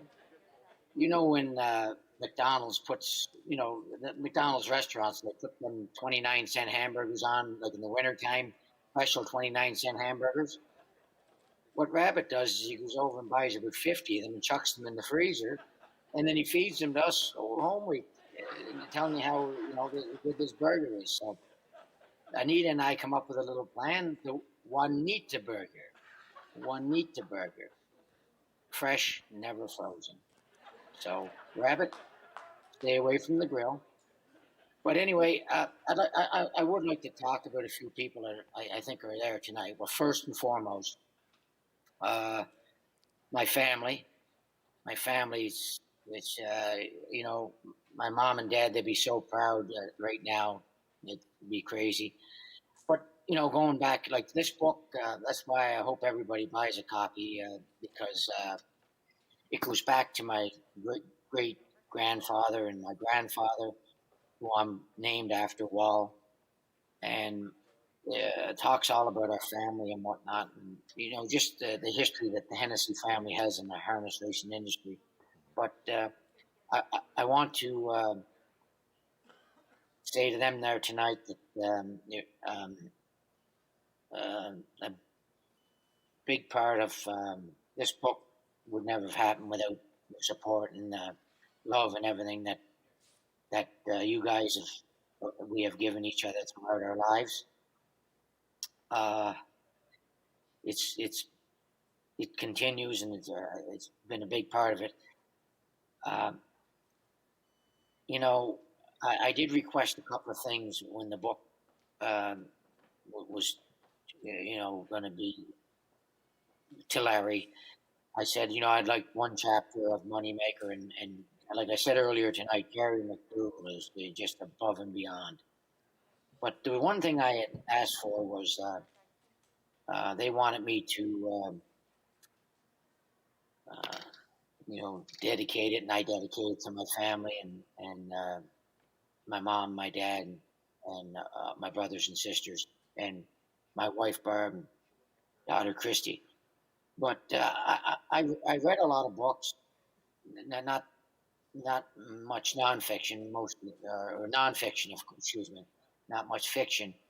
I like to read about stories about true life, about people, and my daughter. I had asked them if it would be okay if my daughter wrote the foreword for the book. So without hesitation, Wally, that's what you want. That's what you get. So I approached Christy with it, my daughter Christy, and she said, "Yeah, I guess so, Dad. I've never done that, but we'll see." Well, I can say, Christy, I know you're tuned in, and Barb, you're tuned in. Thank you so much for all your love and support. And Christy did do well, when I got the book last week, I never had known what was in the book or what was, but the foreword that Christy wrote, it, she couldn't be more spot on. What she said, how she came up with it, she must have got them brains from the dam, which she sure as hell didn't get them from me. So, but she just made me so proud. And Gary Mcdougall himself said when he read the foreword, he said, "Wally, I'm gonna have to step my game up." And thank you so much, Christy. I love you, and I love you, Barb. I love my family. Well, it is dedicated. We have the two guys that you're waiting for to close out the program here tonight, and that's Ron Waples and Billy O'Donnell. I understand from the control room we have them both. And we're going to go there now with Ron Waples, U.S. Harness Hall of Fame, Canadian Horse Racing Hall of Fame, Little Brown Jug Wall of Fame, two-time HTA Driver of the Year, and five-time Maple Leaf Trot winner. Ron Waples, are you there? Yes, we are. Ron Waples, and we also have Bill O'Donnell, and Bill going to get the introduction as well. Sure. So Billy O'Donnell, U.S. Harness Racing Hall of Fame, Canadian Horse Racing Hall of Fame, Canada Sports Hall of Fame, Little Brown Jug Wall of Fame, two-time HTA Driver of the Year, and Nova Scotia Sport Hall of Fame. And gentlemen, how are you doing tonight? Great. Very, very good. Thank you. Very interesting. So you're both in the same spot here, and we probably kept you waiting for the last 3 hours. How are you feeling now? Everything good? Well, we had a little nap there for a while, but then once I woke up, I'm okay. Well, it's fresh now. Nice and fresh behind the gate. Ron, we'll start with you. Of course, Wally's big book launch tonight. We'll get a couple of questions from each of you, and then we'll let you say a few words to Wally. First of all, your first recollection of meeting and or competing against Wally Hennessey. Ron Waples, over to you first. Well, I don't know. It was so long ago. I was such a young fellow, and I met him there, and he was winning races. But I think it was at the ice races in Ottawa. If I remember right, he beat me then. He just never stopped beating me. And Billy, what was your first recollection of meeting or competing against Wally Hennessey? The first I met Wally was in Delaware, Ohio, in 1985 when he came down to the races. He'd been doing really well in Saratoga, and I obviously, I knew of him. I never met him before, and he came in the paddock, and we had a little chat there and a little reminiscing about. My dad was always a big Joe Hennessy fan. Anytime he went to the island, he always would try to get Joe to drive his horses, and they were friends from way back in the 40s, probably, right? Even before that, probably. But I remember Wally, when the first I met him, we walked up the fence, we were watching the race, and he was trying to make small talk a little bit. I'm sure he's a little nervous being there the first time and stuff. And he goes, I had Annihilator in there, and he said, "Oh, you drew good today?" And I said, "Yeah." And he said, "Doesn't leave very good though, does he?" And I go, "You just watch him today. If he doesn't leave good today." So anyway, I think he kind of looked at me like, "You arrogant asshole." But anyway, it worked out okay for us. So. But in the first competing against Wally probably was maybe when he came to Meadowlands. I think probably he'd come down to race a few stake horses and stuff, and when he won the Woodrow Wilson, I think with Joe Hollis, he raced Colt. Maybe that was probably about the first that he was there on any kind of a regular basis at least. Anyway, right? So. Or at Pompano, maybe during the Breeders' Crowns, I suppose that would be the best recollection. But they used to call Joe Hennessy, my dad always called him two-hole Hennessy. I said, Wally's moved that up one notch now. He's front running Hennessy now. So.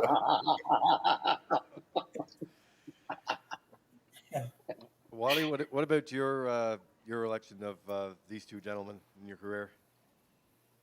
Okay, well, it's chronicled in the book. They're my two idols right there. Are they ever being kind here tonight? I can't believe it, but they are. But not over yet. Well, yeah, Lee, we're running a little short in time here. But anyway, no, we're not. They were both my idols. They both had a nap, so they're ready to go. Yeah, these two gentlemen. I have nothing but the utmost respect for both of them. I looked up to both of them. And Ronnie, you did come to St. John one time to drive in you come over as a special guest for us, and that's where I met you the first time. But I did meet you on the ice. And I'll give you one of the things where Ronnie Waples helped Wally Hennessey's career. He actually had a trainer that was from Nova Scotia. His name was Jerry Nelson. And Ronnie had a really top 2-year-old filly called Windy Answer. And Jerry had suggested about maybe putting me down to drive for the prep race. For the prep race, give her a nice easy steer before I think it was either the matron or the Breeders' Crown. And so Jerry said, Ronnie, I'd like to use you, because Jerry had suggested it. I really appreciated that. And Ronnie's been a great supporter of mine my whole career. But anyway, long story short, I gave her a nice, tidy little drive. Gave her a nice, she just set a world record that night at Pompano Park. I made sure she was tight for the next week. So she got a little respect. And Bill O'Donnell, I'll never forget. You're right. The first time I did meet you was at the Little Brown Jug.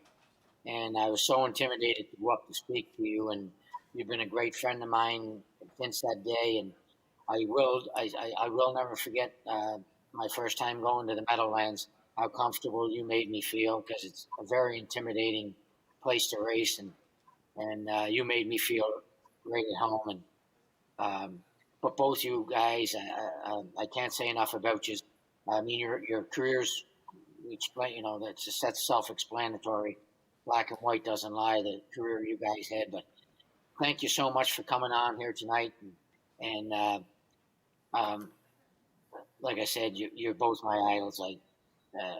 I've said it every time I've been interviewed. I couldn't ask for two nicer guys to try to emulate, and never could. That's great. Billy O'Donnell, I'm going to ask you a question. The Maritimes have produced so many drivers who have gone on to great careers. What do you think the skills one learns growing up in the Maritimes are that leads to a successful career in harness racing? Well, I think earlier, John, anyone who was on here earlier, John Campbell kind of answered that, and I agree with him, and I'm sure Ronnie and Wally and everyone else that's done this at a high level. It's from the very beginning. We started out cleaning stalls and listening to the stories of the old guys and all the lies and truths and spinning stories or whatever the case may be. But you just, and I agree with John too. Drivers they're not made. I mean, I know, remember, like from my experience, first time my dad put me in the race bike, we were in North Sydney and he had a trot mare, and I said to him, how fast you want to go? He said, all she can go. So I went a mile 2:11 with her. So when I came back in, I had the stopwatch, and he said, how fast you go with her? And I said, 2:11. He goes, where'd you stop that watch? The old guy said, he thought I stopped halfway through the stretch. I said, no, I went to 11. So old Joe Hood was there, and he said, no, Henny, I saw him. I caught him to around 10 and 4, actually. So not that means a lot, but anyway, my dad goes to race her 4 or 5 days later, and she got beat 2:13. So poor dad, the next morning, Sunday morning, they all come over to the barn. They said, that was about 13, 14. He said, Henny, you better get that boy. He said, the colors, he said, he gets along pretty good with that old mare. So, I think that was probably the first time I was ever allowed to let a horse go fast. And we just felt comfortable doing it, and you know how to do it. So I just think it's you're just brought up with it from the day you can walk, I guess, right? It's just part of life. Ronnie, just one more question for you. This question came in when some of the guests found out that you and Billy were going to be on tonight with Wally, and it comes down to, and all of you actually, but thousands of races, a very, very successful career, and one word that came down, and you'll see it in the book as well, is called choices. And how difficult is it for a driver and drivers like you and Billy and Wally when you're competing with so many and you have so many great horses and choices to make? How difficult is it when you have several choices to make in a race? Because you're dealing with so many owners, you've got so much pressure. Can you talk a little bit about that and what that's like? Well, a lot of times you got to do your homework, and every night you're racing in 6, 7, 8 races, and you get to watch all the other horses, and you see something that might have happened to a horse in the race. Maybe he didn't get out, maybe he got used too hard. So then if you happen to get the shot, then you know what to do different with them. But you really got to do your homework all the time. Guys, we're running tight on time here tonight, and we really do appreciate it. I know that you want to be part of it, and Wally speaks so highly of you. So Ronnie Waples and Bill O'Donnell, thanks for joining us tonight. And we'll let you sign off with an extra to Wally Hennessey. Well, just congratulations, Wally. You've had a great career, and it's been an honor to be your friend. And actually, the year I was in Pompano, I went to Pompano one winter, and Wally drove for me and did a great job. And so he said, there's 2 types of people that come down here. He said, people that come every year and people that come once and never come back. And that's me. I never ever went back. So I guess I'm a northern guy. But anyway, congratulations. It's a great honor, and good luck with your book. And I get the address written down here, and I'll buy it anytime. So anyway, thank you. And it's great to be a friend of yours. I'd also like to say the same thing. It's just been a privilege to have known you, Wally, be around you. But I'd like to add one little thing to this here. I live in Baden now. You're going to probably send a free book, signed. So I just wanted you to know where I live. You can throw that book in there with that check you were going to send me, too. So, don't be shy, Wally. Don't be shy. Yeah. Listen, guys, thank you so much. Thank you both so much for coming on and being a part of this. It really means a lot. Really means a lot. All right, guys, thanks very much for joining us here tonight. We're just trying to wrap up with the control room, the different things that are going. We do have another guest, just a brief words that wanted to get in tonight. That's a man that you know very well, Gabe Pruitt, and so we can get the control room to run the greetings, wanted to be part of the book launch tonight. Matt, if you can get that at 8:44 slot for Gabe Pruitt. It's a beautiful day in downtown Lexington. I'm about a quarter of a mile from the Red Mile, where, of course, you picked up a major win in the Kentucky Futurity and helped prompt a great moneymaker on a special day. I'm looking forward to reading about that and much else in your book. Just want to take a moment and say congratulations. Proud of you and your career, and most of all, I'm proud to call you a friend. Looking forward to seeing you back in Florida this winter. Thanks very much, Gabe. And Wally, we do have, just before we end off the night tonight, boy, this is when everything just lands right at the end here, but we can do another few emails that come in that wanted to pass along congratulations here. Nicole, we'll start with you. Sure. So, Wally, we got some emails sent for you. We got one from Vicky Howard today. She says, I have known Wally Hennessey for years, from racing my horses at Pompano. Not only is he the best driver there, he's a superb horseman and a great human being. His book will undoubtedly be a large success, and I'm anxious in purchasing a copy for myself. She says the only thing she's upset about is that she wasn't asked to write it. No matter what Wally chooses to do in the future, I'm sure he'll be a huge success. Good luck, my friend, Victoria M. Howard. Also, Wally, Dean Hoffman wrote in just a wonderful letter. We're going to send this off to you tonight. Just a portion of the letter. I was certainly not surprised by Wally's success, nor am I surprised that he's the same old Wally, the same Islander who achieved international fame in the sulky. I once asked Wally about a disappointing performance by a horse that he drove. He explained by saying, I might have given him a bad drive. I've always found Wally candid and forthright when asked a question. I admit a fondness for the Maritimes, particularly PEI. I first visited PEI in 1977 when I was living in Cincinnati and not working in harness racing. I recall going to the CDP while on vacation and sitting in the bleachers and enjoying myself immensely. My wife and I had 2 daughters. I vowed to take them to the experience the wonders of the island, and we had a great time. I salute Wally for his accomplishments and his character, and he has earned all the recognition and honors that have come his way. Dean A. Hoffman. And we have another one from Marie Brown. It has been my distinct pleasure and honor to have known Wally Hennessey for 40 of the 60 years that I've been involved in the wonderful sport of harness racing. During that time, I've known hundreds, perhaps even thousands of wonderful people. There is not a single one who exceeds Wally in terms of being a great all-around horseman and perhaps, more importantly, an incredible friend and human being to everyone who has benefited from having made his acquaintance. Marie Brown. So some nice comments there, Wally, that are coming in, and they continue to come in. We just can't get to them all tonight because we are at a time on our virtual clock here. But before we go, we're going to end off with one more video clip. Of course, we talk about all the major races and all the events that you have. They're in this book. We're going to end off with a clip that meant a lot to you. I know when this building opened, this very important history that we have here in Prince Edward Island that we're also proud of was the 2005 Gold Cup in Saucer. We're going to play it for you now. We're going to come back and get some, because I know you teamed up with Scott Bell, and but your Gold Cup win, here it is in 2005. Sandals Dexter, our first Falcon, Harmony P, back from the past on the grandstand side. It's showtime at Charlottetown, and the wrap in the cup and saucer. Sandals Dexter leaving out. Magical GG with him, driven to win with rail control, stacking them up 3 wide into the turn. Sparkler towards the rail. Rich Camelot getting away 5th. Our first Falcon towards the rail 6th. Then in 7th, Harmony P, back from the past, trailing the field.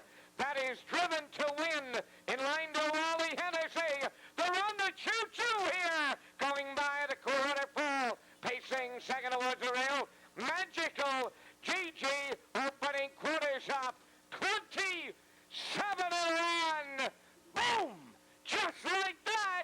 That's Wally, and that's driven to win on the front end here. Here comes Sparkler up and out of the outside. Magical GD towards the rail 3rd. Sandals Dexter. Now he's left uncovered. Through it to the outside. Following him 5th. Our first, the Falcon. 6th up the rail. That is a Rich Camelot. 7th to the outside.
Wally, there it is. You know what? There were several clips that we could have ended tonight with many career milestones that you've had over the years, but started with the 2001 Gold Cup and ended with the 2005. How special was that for you to come back? I know the 2001 was special, but how special was it to come back here in 2005 to get that cup?